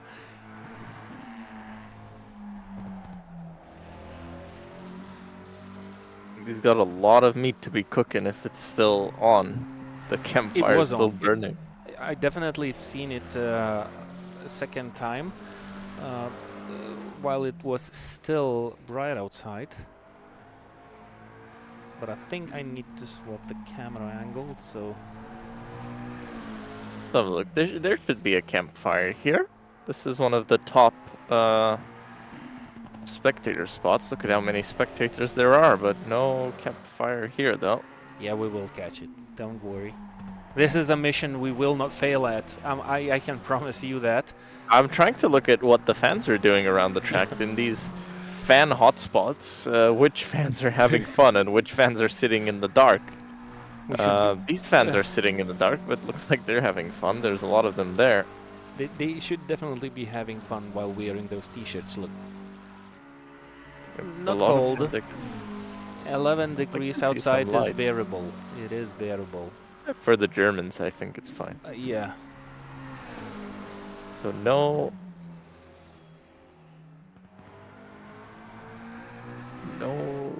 lights again. I'm trying to look to see in these big fan zones, but only a couple of them have invested in lights. Yeah, but the campfire was not where the big fan zones places were. It was maybe it wasn't a campfire. Maybe it was just some guy setting the forest on fire. Trust me on this. We will find that spot. Let's stick with the leaders with another camera angle. I think there was one spot where we... Oh, it's... just a second. Oh, okay, so... Tadeusz is already ahead of Krikštolaitis. We've seen that move done, and look at the gap he already has against Gediminas Krikštolaitis, so this is definitely a huge pace difference.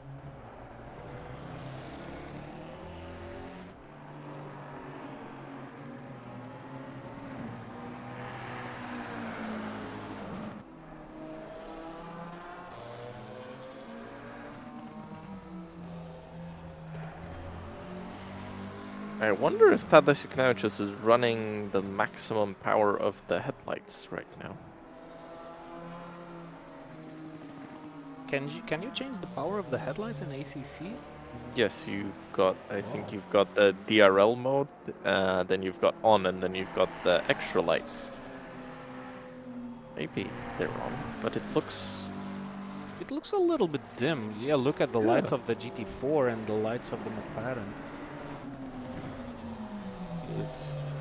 It looks definitely more dimmer on the asphalt from the McLaren than it is from that GT4 in front. but maybe it looks similar on the asphalt. Maybe just a little bit dimmer from that McLaren, but not by much. Just while looking straight into the headlights, it just seems a little bit more dimmed.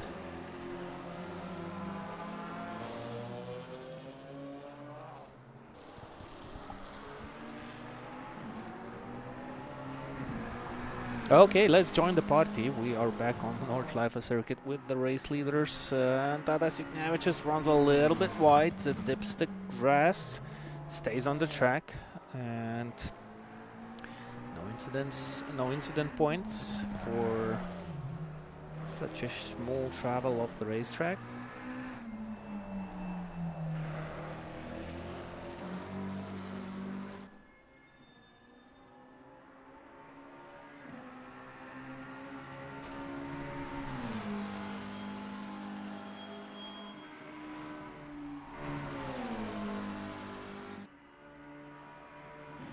It's getting dark. Still no forecast for rain, which a little bit disappointed. Yeah, but well, that's dynamic weather. You cannot do anything about it, and well, it's how it is in the real world.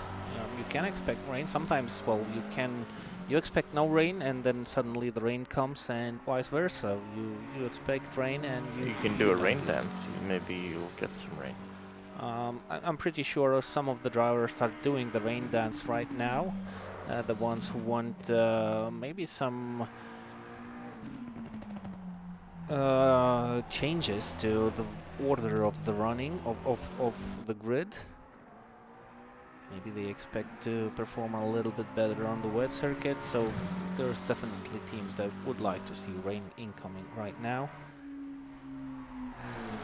I mean, the race leader, I'm sure they don't mind either way.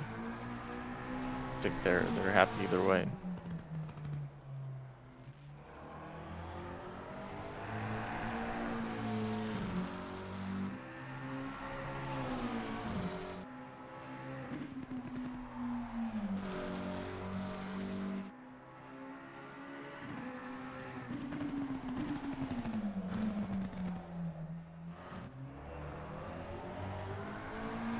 About two more minutes that Tadej Juknevic just needs to catch up to Daniel Schbom to actually lap him. So I think that might be about a 3-hour job.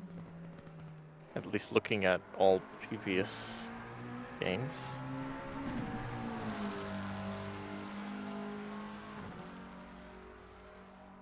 That might be pretty positive for Tadej Juknevic, who's together with Grandes Karatska Centauros Nuila have been so far almost faultless this race. They've had only a couple, I think only one touch with something, right? Yep. This whole race.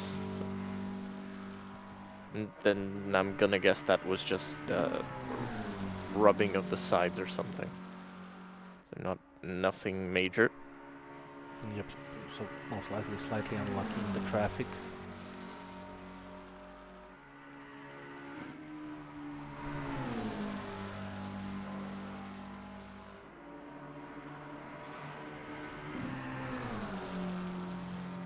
Yeah, there's the campfire. Did you catch it? Yeah. I saw it last lap. I told you. Yep, Campfire. Yep. That's the spot.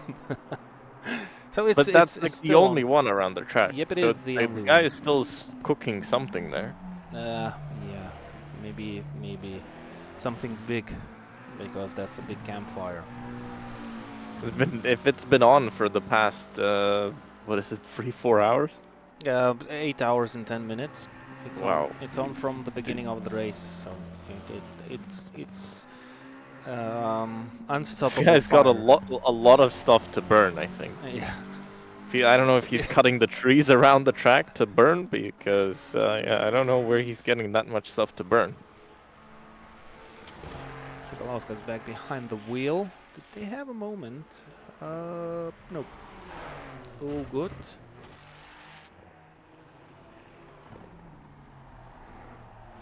we had a drive-through penalty for car number 6 recently. They just, I think it was given by ACC itself.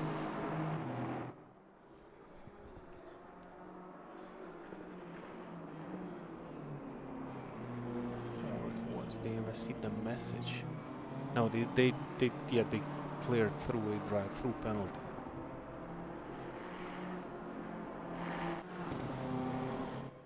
Karlis Petrosens just had a moment. Yeah, maybe it was just a faulty catch by the system.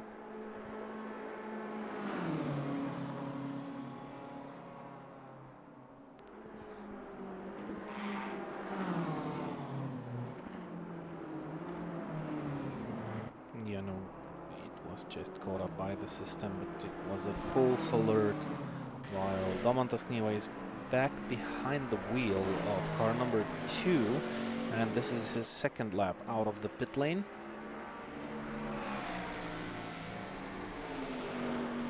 .80 seconds behind Justinas Saldukas.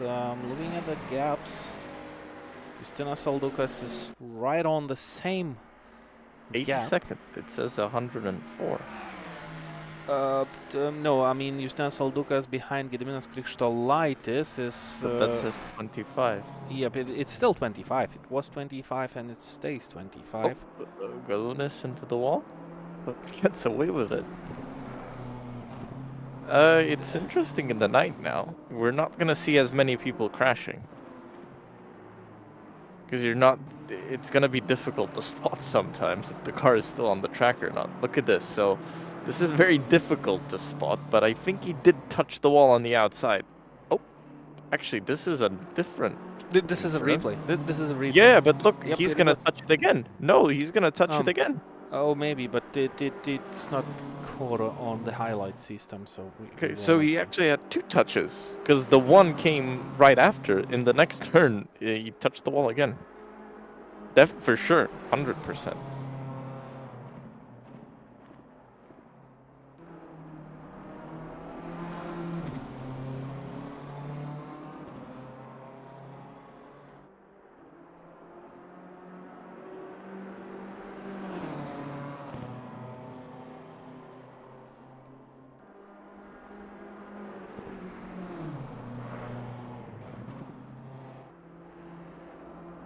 This is Vlasis Galunis, car number 6, position number 6 as well. So, doing well. Yeah. It looks like... in their place. Yep. I mean, they pre-qualified very well. Same with Dream to Drive. Pre-qualifying first and race first, so far. Yep, so interesting catch. The numbers of the teams represent their pre-qualifying position, basically. That's why they receive these numbers that they carry around the track. And it's interesting to see how the race for the drivers continues. So basically, Dream to Drive Junior team, they pre-qualified second. They are currently 5th, struggling on pace. They had incidents. They had bad luck, they had slower drivers. Well, of course, pre-qualifying represents only the pace of one driver. No, that represents the group of drivers, because all drivers have to pre-qualify. But unless you're running on a single account. And so, okay, that's something new for me. So all the drivers from the team run the pre-qualifying session, that's for sure, but does the time get summed and average? Yes, it's the average. Oh, yep. Okay. The average of all drivers. Oh, that's something new for me. I'm never pre-qualified for races on the World Team Series platform. And then a special event. So, okay. I'm 99% sure that's how it is. Okay, I trust you for sure. If you say so, you always know what you're saying. Mostly. So I'll trust you on that. So it goes better for the international racing team and Beaver Grease racing team. No, Beaver Grease. They pre-qualified 4th. They run 3rd. Lights has just had a close moment with the traffic. Do you think the Beaver Grease Racing team, they have only 2 drivers? Because currently I see only 2 drivers in the list on the World Sim Series platform, and we've seen only 2 names. As well. So Would be ambitious. it is ambitious to do a 24-hour race with only 2 team drivers. Oh man, so what should you do? What's the best strategy for 2 drivers to finish off a 24-hour race? Is it to triple stint, do 4 stints? I think triple. You have to try and do triple somehow, so the other guy gets time to relax at least a little bit during the night. Still, I can't really imagine that. That sounds Ambitious. Actually, I've done a virtual 24-hour of Spa with essentially 2 drivers. We had a 3rd driver come in for about 3 hours of the race, and it was horrible. I would never want to do that again. Yeah, so I mean, I can imagine doing this with just 2. It's 4 drivers ideal, I think, for 24 hours. Well, of course, 3 drivers is okay, but if you're double stinting, that means you have roughly 4 hours of rest time. So during the night, you get, what, 2 or 3 seconds of sleep? Penalty drive-through. I can't see the number. Car number 9.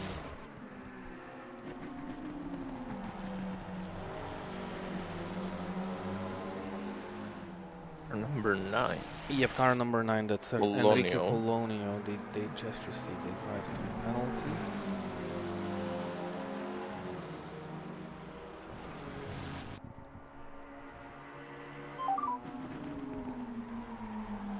Correction. Car number 21. I think that's. So is it 9 or 21? That's a pretty big difference. 9 or 21. Yeah, because you know where the difference come from. That means that car number 21 met car number 9 on the racetrack, and you know what the reason is for brake checking the other car. So that's, I'd say, drive-through. I'm going to wait until I see the. Yep, I'm gonna look at the penalty sheet live. Because you can look you at said it now. 9:21, so I think it's gonna be somewhere in between. It's 21 minus 9, so number 12. I know it is car 21. Yeah. Yeah, because it was definitely at first the message came for the drive-through for car number 9. It was correction for car 21, so it was just a miscommunication for the car at fault, and the car at fault is 21. So brake checking car number 9, that raises my interest to a very high level. I'm not sure if we will get the replay. I have a couple of moments. Is that 9 behind? I think it is. Oh, but this is a car running high up. What happens? Ooh, what happens here? Oh wow. Oh, and that's the end of the replay. I believe it happened at the end, at the very end of this replay. Maybe we have another file on board. So maybe, well, it was the slight contact at first because the BMW just slightly lost control. Okay, but this is fine. I mean, they both get. Yeah, here you go. Yep, here. it was. Yep. The Mercedes kind of slowed a little bit too much down, but it's really complicated to judge what was running through the mind of the driver. Maybe he just went on the brakes to just let that BMW through because he didn't feel safe, because that BMW clipped the grass and lost control and ran into the side of that GT4 Mercedes. So it's really difficult to judge. And I'm pretty sure Race Control did further investigation and they have all the onboards, and it's easier for them to judge. But the Mercedes was definitely on the brakes on the exit of the corner, which the car number 9 did have nowhere to go, just into the back of that Mercedes.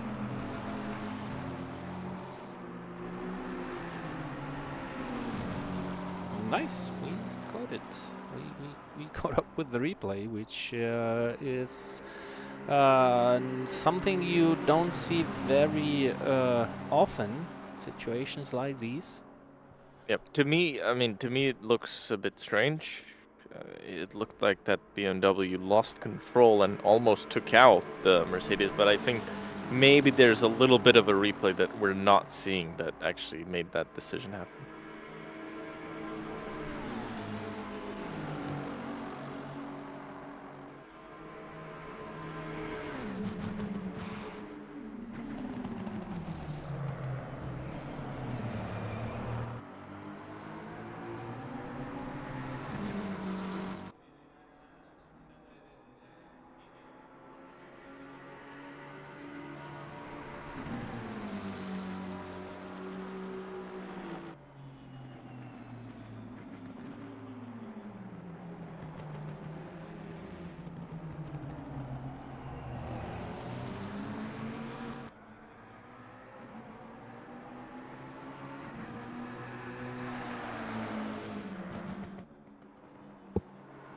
This is the McLaren of Gediminas Krištolaitis. Tadas Juknevičius out of the pits this lap.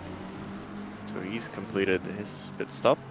And he's definitely not 5 seconds ahead of Daniel Spahn. No. System is going crazy with the calculations that... I mean, the timesheets, the telemetry system, they cannot believe the lead that car number 1 has against the whole field. By the way, car number 3, Daniel Spahn. Cover it back. They will enter the pit lane by the end of this lap. So still a long way to go for this BMW, but they are doing really good and really well in this race so far. They will enter the pit lane for drive-through or schedules. What would you cheer for? If they'd enter for a drive-through, I don't know, you said it so convinced that I'm thinking maybe there's something else going on. No, yeah, they are running out of stint time. Only Okay, 10 minutes on the clock, so if they'd stay out for another lap, they would get a penalty, and that's not how the race works for the team, so they will definitely enter the pit lane. Yeah, that was the case for Tadas Juknevičius. They have also made their mandatory pit stop. So, yeah, so Daniel Spahn and Gediminas Krištolaitis, they need to make that pit stop. Justinas Saldukas has that one completed. Dream to Drive juniors are out of sync with the strategy from the leaders. They are 40 minutes on the clock, while the leaders are 1 minute and 4 minutes on the clock, or 1 hour and 4 minutes on the clock. So, yeah, a little bit of out of sync strategy further down the field in the GT3 class compared to the leaders. Maybe I'd like to see the drive time removed for next year for the Nürburgring 24. The 65 minutes and leave it for the teams to decide. Well, yeah. Yep, for the Nürschleife event. Add a bit more, yeah. Maybe it would add a bit more ability to think of what you can do with the strategy. Right now it feels just a little bit too limited around here. I understand it at a short track where you can, make a difference. Definitely, you can pit a lap early or a lap later, or drive to the edge. But here, honestly, there's no option. You have a set lap that you need to pit at, and if you pit a lap early, that's about 15 minutes earlier than the clock runs out. So it's a lot. So I think it would be nice if there was an option to remove it for next year. Yep, well, if the organizers have an ear on the broadcast, maybe that's something to consider, because yeah, I agree with you on this one. It would bring a little bit more play into the game.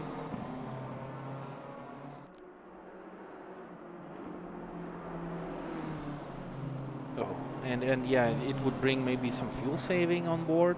Maybe, well, of course, there's a lot of different strategies involved when you eliminate that time limit, especially on a racetrack like Nordschleife, where basically you don't have a choice for a very different strategy due to the length of one lap when you have the time limit for one stint. But it's basically right on the edge, isn't it? So a GT3 car, it can do what, 70 minutes on fuel? I think roughly? you could actually do 80 maybe. I think you could go longer. I think you could go a lap longer than everybody would on like the end of fuel. You'd have to really calculate it, but would be nice to see somebody try to go longer. If there was no stint limit, drive time limit, I'd like to see maybe somebody. It could be a strategy for somebody like a Spohn, for example, in the IRT car. If he sees that he's running slower, try to get longer stints then. Try to get really long stints and try to get the time back by not pitting as much. Maybe that would be a possibility. Yep. Anyways, more options. More options for strategy. So as Spohn enters the pit lane, Gediminas Krikštolaitis will be the next car to join him in the pits. They will not meet in the pit lane because Spohn has quite an advantage against car number 4.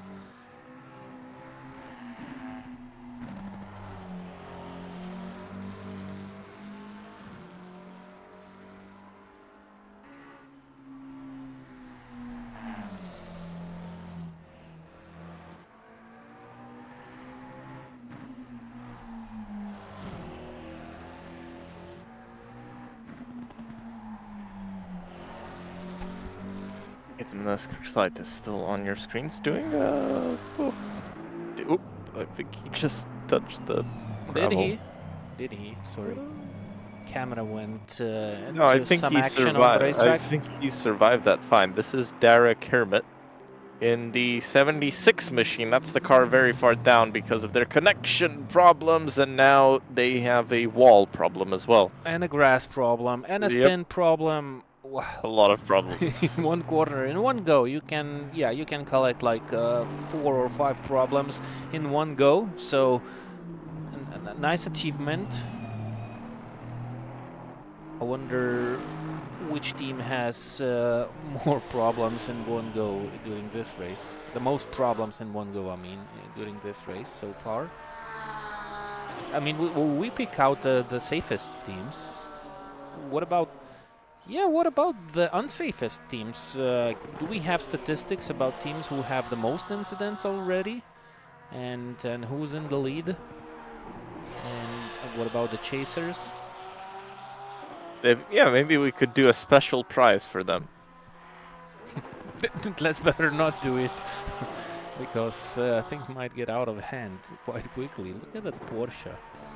I mean, some teams, maybe they don't feel motivated enough to continue running the race. You know, they're not fighting for a podium, and they're not fighting for to be the cleanest on track. Maybe we could have a prize for the team that's the least clean on track, that has the most incidents before getting disqualified.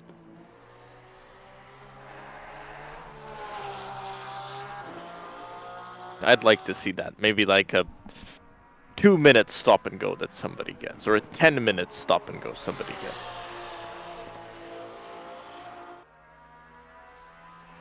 I think we should finance this award for next time.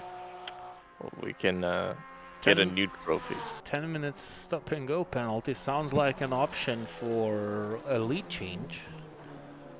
Almost. No, they would, but I mean, it wouldn't take too long, I think, for it to switch back. So, incident. I don't know, Or it's are a we- yellow flag for car number This is a replay, 7. right? Yep, it is a replay. Okay, let's have a look. Carlos Pokrosnes. I'm gonna guess that evil bump. Nope. Nothing Okay, happened. sometimes the highlights, they don't tell the complete truth.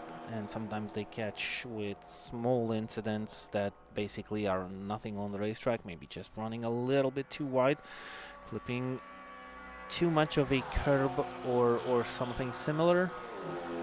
But it's a nice feature to have. Sometimes you can just rewind and try to figure out what happened or what did not happen to a certain team.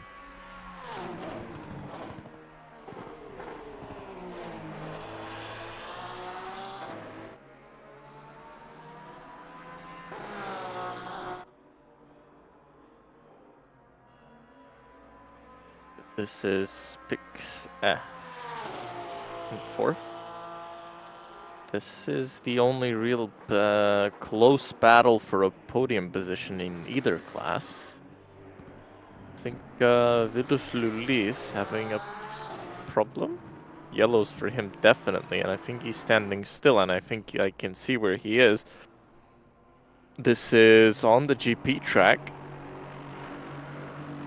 He's at least found his way onto one of the escape roads. It'd be interesting to see how he managed to do that. Rain light's still on at the back of the car. Hasn't rained in a while, but rain light's still flashing. So here we go. This is what happens. Okay. It goes in quite fast, and is he just going to... Oh, just lost the rear on mid-corner, actually, and just spun around. Yep, just simply getting out of hand on the exit of the corner, so a driver error, I would call so.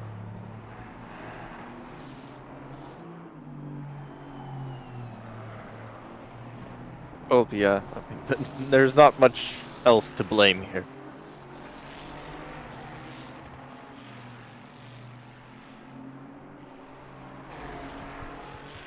So Pix and Gediminas Krikštalaitis, they are coming quite close together now, and both of the drivers are basically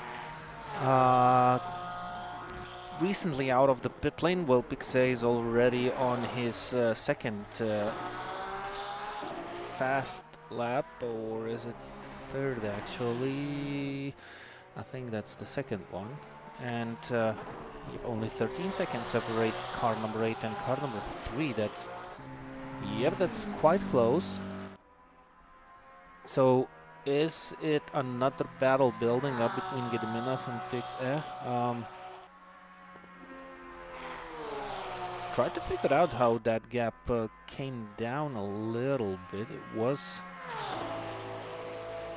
Justinas Soldukas behind the wheel who was trying to chase down the Beaver Grease racing team. So Stevanas Katkos got himself behind car number 4.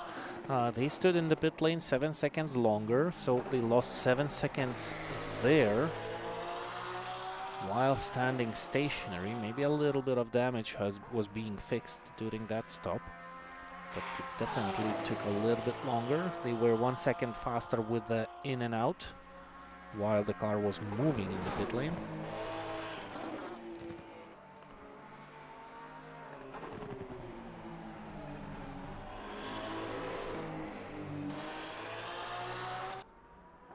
So still some action on the racetracks from time to time.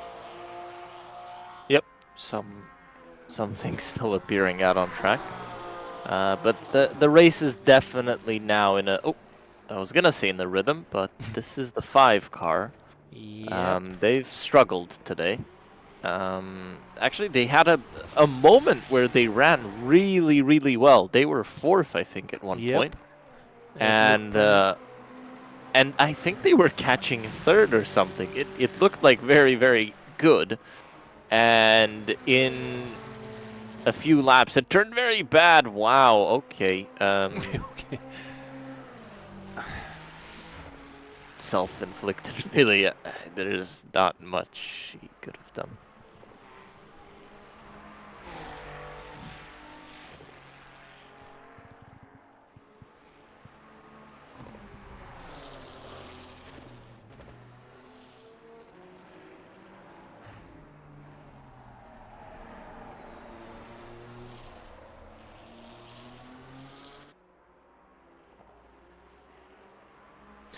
Yeah, so looking at the way the race evolves for different teams, well, it just states the fact that most of the drivers are on a different experience level. Some of them have a lot of experience, and all the decisions that they make on the track are well calculated and well thought of and thought through, and quite quickly the decisions are correct ones. And while looking at the others, well, you can clearly see that the drivers will have less experience, the least you can say. And basically an incident like that Sakalauskas has just was just involved at, it's basically that calculation of your rival. Of course, it's nighttime. You see everything a little bit worse, but as you've already, well, at least during the race, we are in the 9th hour. Yep, that's the 9th hour we are in. So they are pretty familiar with the racetrack. They know the flow, they know the tracks, the spots on the track. So you should definitely make a better calculation as you gain on a slower car, on a different class car, of what the speed difference will be, and is it a good spot on the racetrack to overtake, not just blindly catch up with the car and then be caught out in a moment just to understand that there was no place on the racetrack. It's all about the learning curve, I believe, and I always hope for the drivers that they learn something from every situation, and that every race counts towards the expertise. You don't have to be the fastest on the track. I mean, I really understand the drivers that are lacking a little bit of pace. But the bad judgments and the bad decisions on the racetrack, that's what hurts the results the most, not the lack in pace. Of course, if you're 5 or on the North Life at 10 seconds slower per lap, you will not fight for the win. But you can definitely go for a better result. What was that stop about? Was there something from the ACC penalty system? Why did the car stop on the racetrack? Did he reset something? We didn't see. Maybe some issue. I don't think you can stop and serve a penalty here. I think you can do that on AC1, not on AC2, I believe.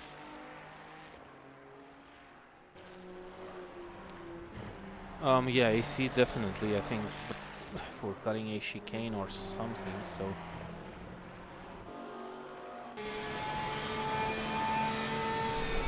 This is a request for a nice onboard view. This is the number 8 Porsche, the driven by Pixet, chasing Steven Assetto up in front. 10.9 seconds, that gap for the final podium position at the moment.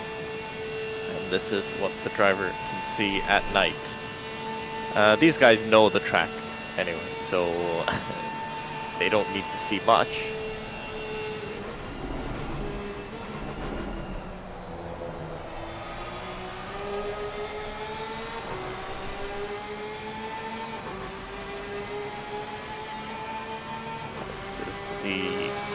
Probably the most lit part of the circuit, the start-finish straight at the GP track. And the GP track actually has decent lighting. It's only once you get to the forest and the Nordschleife, that's when you get into the really dark places. Considering that the night came quite late, we shouldn't have too long of a night stint. Yep, it should get bright early in the morning, if that's summertime, so something around 4 or 5 o'clock in the morning. That's still roughly 6 hours to go till we see the bright light. Looking at this battle, it looks like Pixel was a little bit faster through 2 sectors of the racetrack, because Steven Assetto just got out of the pit lane.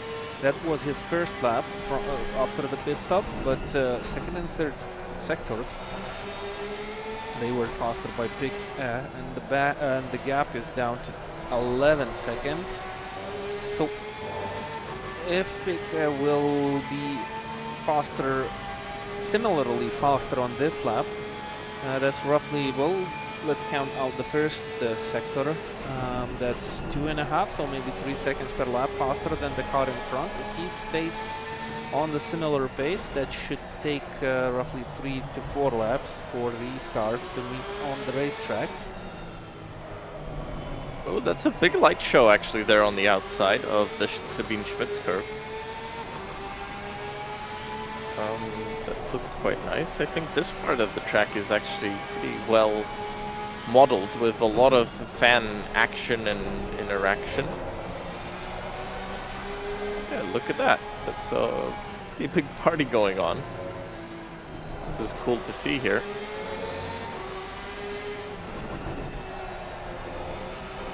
Not all parts of the track are modeled perfectly. The outside parts of the track, I mean.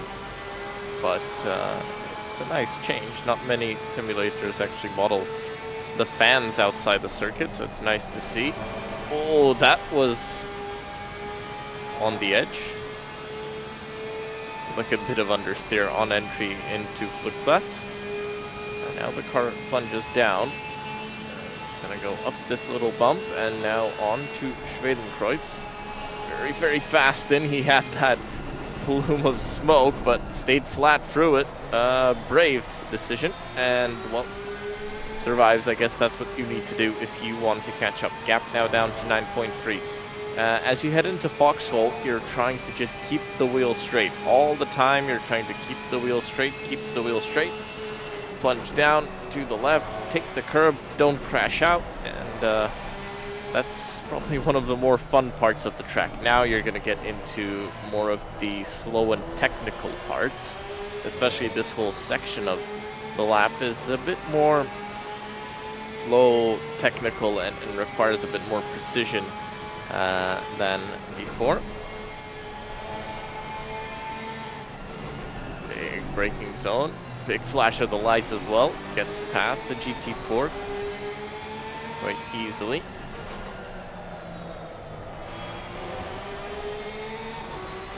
This compression on the left, this is a big one. Quite difficult as around turns.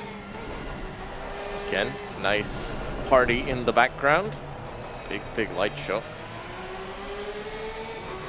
And now you're entering the little town of Adenau, let's say the biggest town around the circuit. And that's actually the second exit to the Nordschleife. It's very rarely open, but it is there. I don't think it's opening anymore, actually.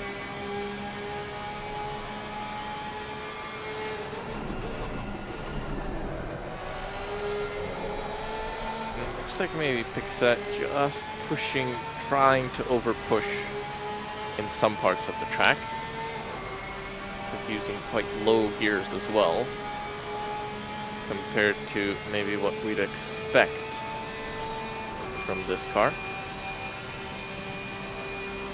Nice flash of the lights.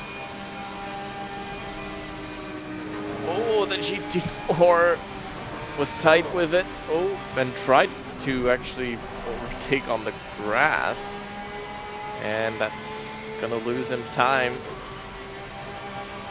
That's what happens sometimes. You gotta make those decisions quicker. Track temp and air temp down to 10 degrees Celsius now.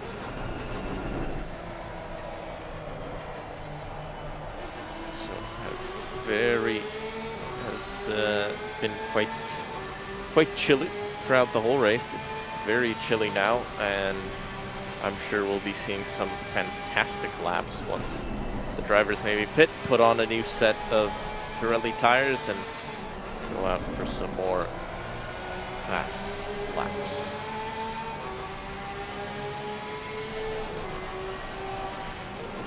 This is another fantastic part of the circuit. Again, it just feels like Pixet trying to use quite low gears to get that car to either to turn in, or that's what he's used to, but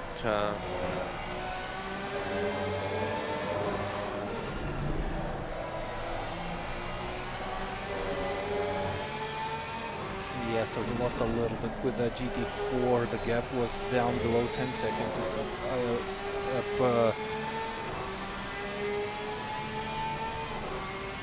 it's up on 10 seconds again. It's 11 seconds actually. So, and it looks like Steven Assetto's found a little bit more pace during this lap. Well, I didn't catch up with how much he lost with that GT4 car. he lost about 1.5.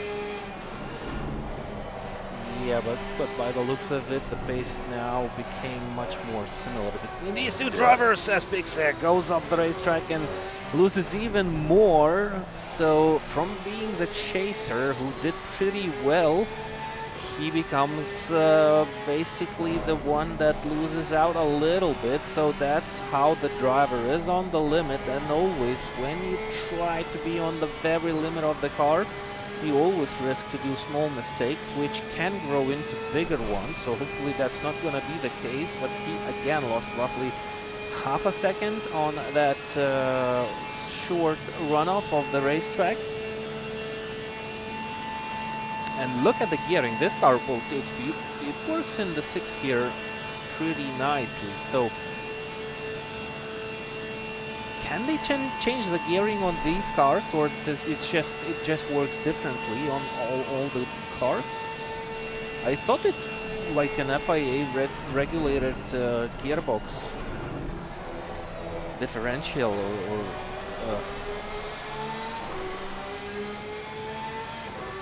I thought all the drivers have similar lengths in gears.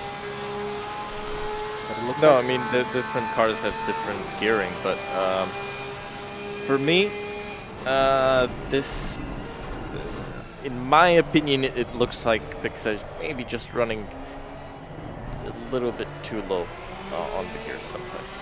It feels like, knowing the Porsche, sometimes putting the car in 2nd or 1st gear, maybe not the best choice. Feels like maybe a little bit early on power sometimes as well. That's why maybe some of that time loss comes from that, from those few mistakes.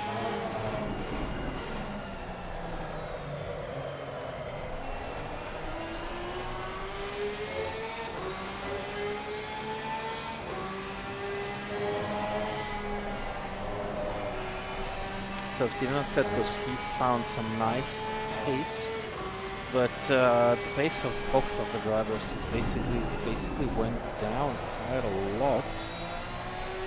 Last lap time of Tadas Juknevic was 8 minutes, 8 seconds, and 45 hundredths of a second, thousandths of a second.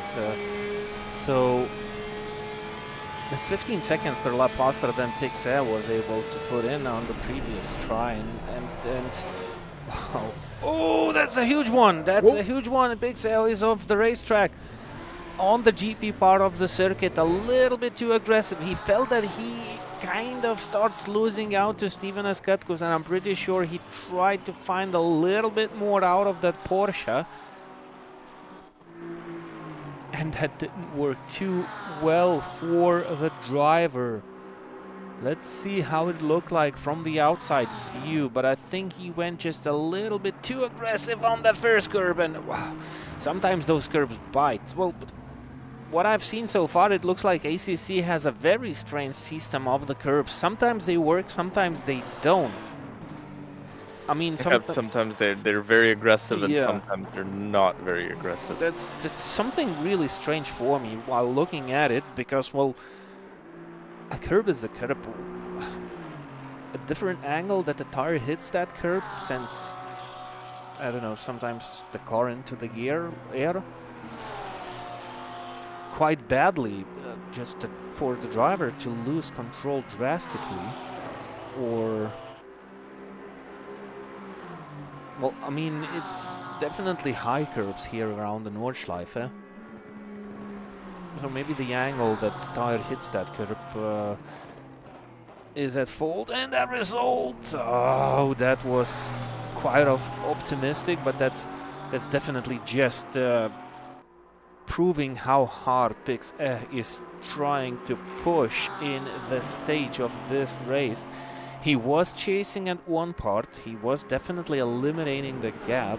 Then a couple of mistakes came. Well, first of those was the meeting with the GT4 car on the racetrack, where he lost 1.5 seconds, but then mistakes just poured out of the rain, and well, while he did make mistakes after that clash up with the GT4, I think Pixel noticed that Steven Assetto's gained a little bit more pace on his own, so Pixel tried to compensate that by trying to go just a tiny bit faster, and that's where all the troubles, all the problems come at you, and that's where you lose I think speed. that really was over pushing, trying too hard, and this is when this track bites you back. It's when you want too much, then you then the track bites back. So yeah, you do have to settle into a pace, and if you are slower, then so be it. Just be slower. You don't need to go crazy and over push. We saw that with Alex Leaf, who was trying to push, and even a small mistake it cost him a lot of time.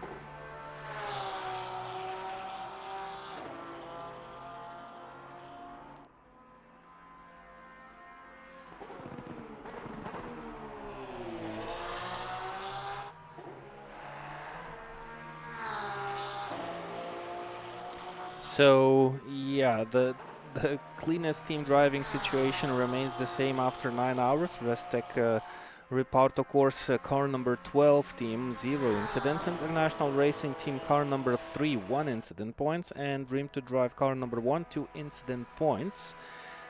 The team that has the most incident points, that's AS Maki car 28. This is a GT4 car. They have 26 incident points, which I'd say it's not too bad either. Are they running with the light? Yeah, something. I'm not surprised. I thought they would have more incidents if they're running with the lights off. Is this a bug? Sometimes you have this bug in AC platform, in the original AC, where, well, looking at a different camera, well, from different computer, it looks like the driver is without lights, but the driver himself, he's... But I think that's not the case with ACC, so that means they don't have lights, because, well, they don't have the rear tail lights also. I'd say they had a crash where their lights went bad. But I wonder how this guy is still driving. I mean, he's driving well. Considering he's got no lights on the car, he's doing a really good job. He should have those lights on, I think. He should have those on. There's definitely no way the driver would be able to drive that fast on a racetrack without lights. Can we see the outside view, dude? Is there anything on? Any lights? No lights. Well, no. You could see that from the dashboard. Nothing is on. No, well, but I thought maybe... Something is here. Something is on. But those look like daytime running lights. No rear lights at all. Oh, brake lights are on. So brake lights work. That might be a glitch. That might be a glitch. Can we have a look at another car and come back to this one? I really want to see. And maybe this guy's actually running without his lights on. So this guy's definitely got his lights on, the 26. Yeah, this one also with lights on. Everyone is with the lights on. Car 28. Let's have a look at 28. Nope. You look, even the dashboard is not lit. Do we see another Alpine? Damn. Can we find another Alpine? Not sure if we have another. Right. But yeah, look at the dashboards. Yeah, I was gonna say I want to look at an Alpine and see if I don't normally think we have there is another Alpine. there should be a icon for the lights being on. Yeah, I don't think we have another Alpine, but Car 28. I mean, doing an incredible job with no lights. Oh, there are the lights. Oh, they're back. Maybe they somebody reminded them that they need to have their lights on. We're Because really look having now, some fun. all the icons are now back on the dash. Yep, so of course they are back because they have... Oh, maybe not. The dash is still off. No, but look, they had on the digital display, the bottom, all the light icons, they were white, they were off. And now they're green and blue, as in the dip lights and the high beams. So they were Look, they definitely actually drove without lights. running without. Yeah, look, Look, yeah. look, they can do it. I think they're listening to the stream or something. I don't know. Can we have number 28? Can we have lights off again? Just for a short part, just for a very short part. Just okay. That's the long beams. They've got the high beams on. Let's see if they can get no lights now. Because they had the dips, the dim lights for a moment. Nice. Honestly, maybe they have like a monitor setting that they can run without lights at night. I'd really like to see them turn them back off. That would be very funny.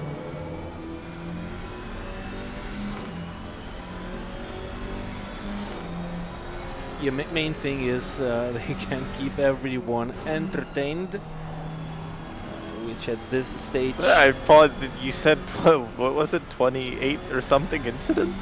What, he's driving without lights. 26. I was like, isn't he doing a good job? I mean, 26 incidents without any lights? Wow, I would have gotten way more. Okay, we're getting now info from the stewards that we shouldn't do this, and we shouldn't encourage people to drive without lights. So we don't encourage people to drive without lights, but I'd like to see that again, at least once. Yeah, I don't know what to say. They really did a pretty decent job while driving without the lights in the Black Night on the Nordschleife circuit. How well they know with the track, how well they are familiar with the configuration, just amazes me. Yeah, of course they have the most incident points, that's 26. They are up for something. Well, they are at least looking into winning something here. Not sure if there is a prize for that. Maybe yet another penalty for the most incident points, but still doing good at something.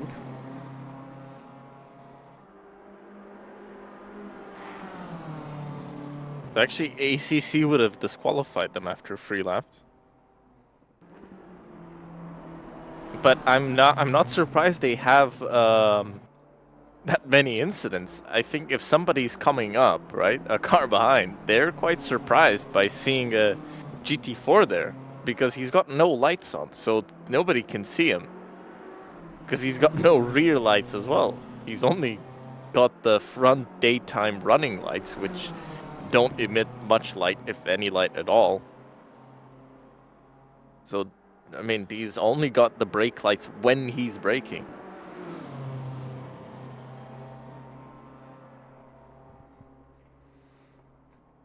Well, it was nice.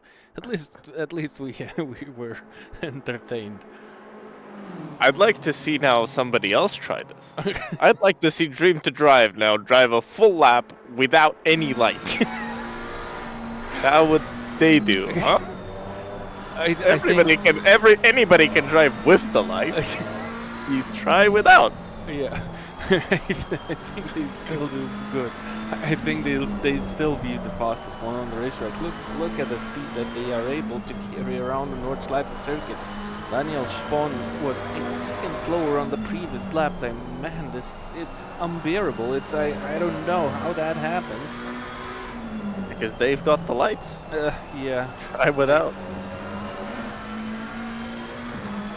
I think we're gonna get into a lot of trouble with the stewards now because we keep suggesting we'll drive around without their lights, but it was a very nice experience.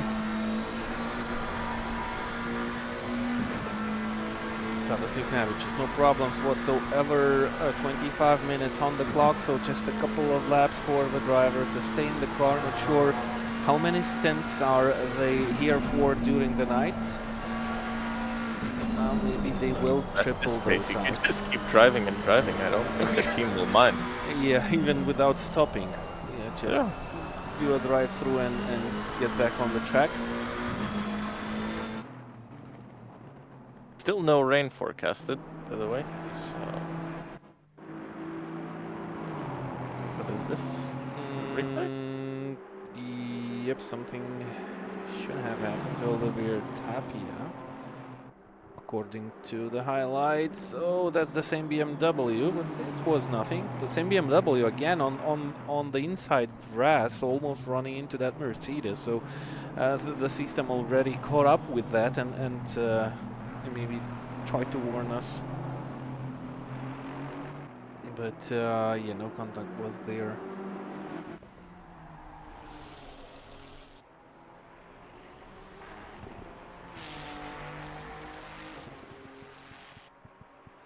What about the GT4s? I think Matias and Pedri was just in the pit lane, so the next is next up to go into the pit lane is Alex Leaf.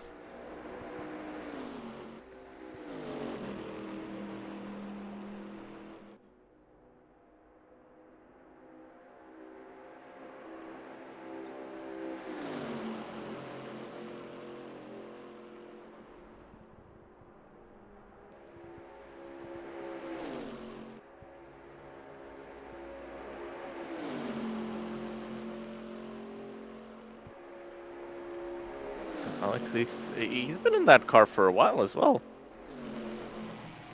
I think he's doing a triple.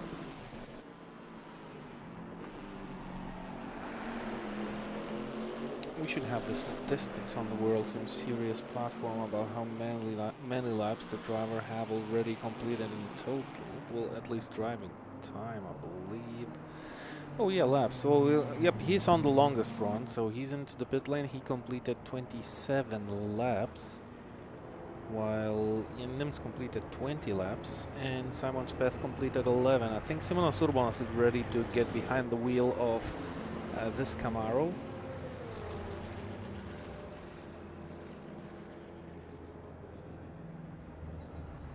At least that's my guess. He's live on the server, and he has yet to drive the car if he's the part of this team. Emmanuel Cardinale is back behind the wheel of the lead Mercedes.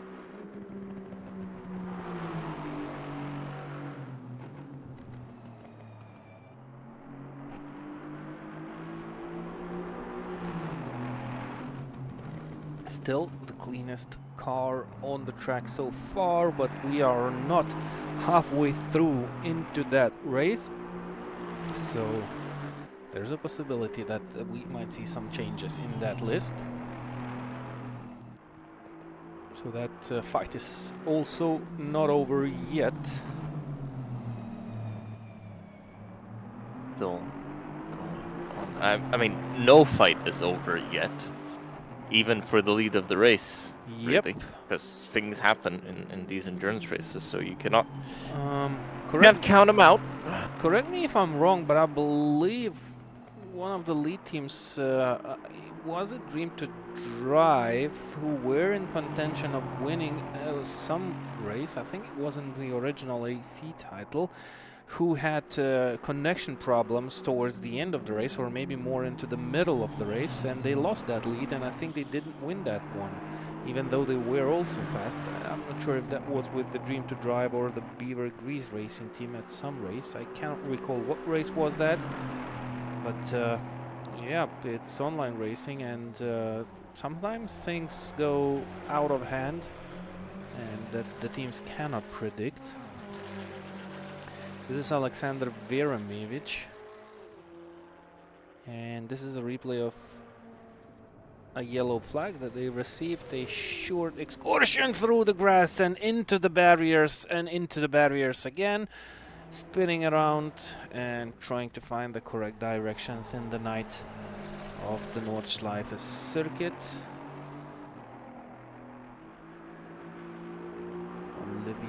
Oliver Tapia. They had a moment also. Yeah, look, so those incidents, those mistakes, they kind of come in batches. Didn't you notice that? So sometimes we have some clean racing, a couple of hours of clean racing, and then we have like 10 or 15 minutes of incidents happening on the racetrack. I think that's happening again.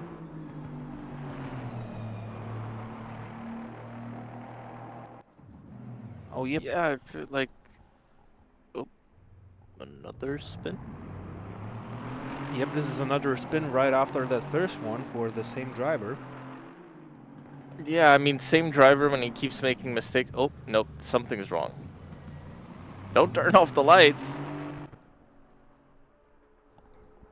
Yeah, I feel like when you have incidents repeat themselves, it's more down to the driver getting frustrated. If it's a single driver repeating incidents, then it's, to me, it's more a driver getting frustrated with one incident that they've had, and then they just keep on doing it, keep on doing it, keep on doing it, keep on doing it. Yeah, but I mean, not with one driver. Look, the incidents come in batches from different drivers. I think that's the third replay I'm looking at during the last 5 minutes. This is... Oh. Yep. Oh! Oh, so... Big incident as well. Yep. Third different driver, third different incident in, what, 3 minutes? By the way, Oliver Tapia, car number 21 that we've seen making a couple of contacts with the barriers. They are the car 21 Silverheads Division 1, and they are currently third in the GT4 class. They have a healthy gap against P2.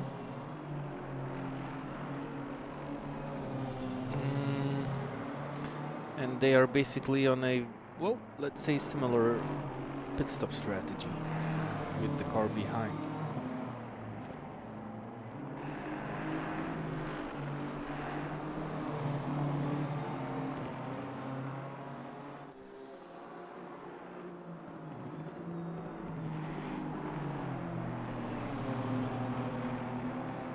So that has been, well, we've got 14 hours and 52 minutes still to go in this one, and this race, well, we've not even reached halfway point, but I'm sure there's going to be much more action throughout the night. We'll be back tomorrow morning, though, to take you through and hopefully have an update from the stewards on what happened, but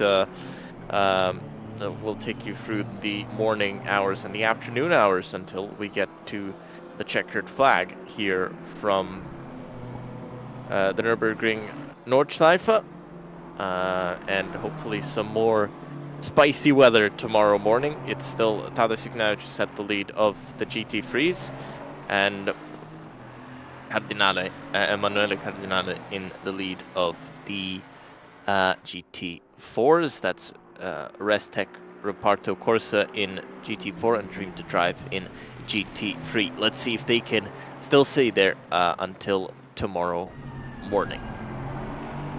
Yep, so leaving you with pure visuals from the Nordschleife event without any commentary for the night. And as Gustav said, we will reach you in the morning to see the updates from the night and finish off the race. So have fun, have a good rest, and hear you in a couple of hours?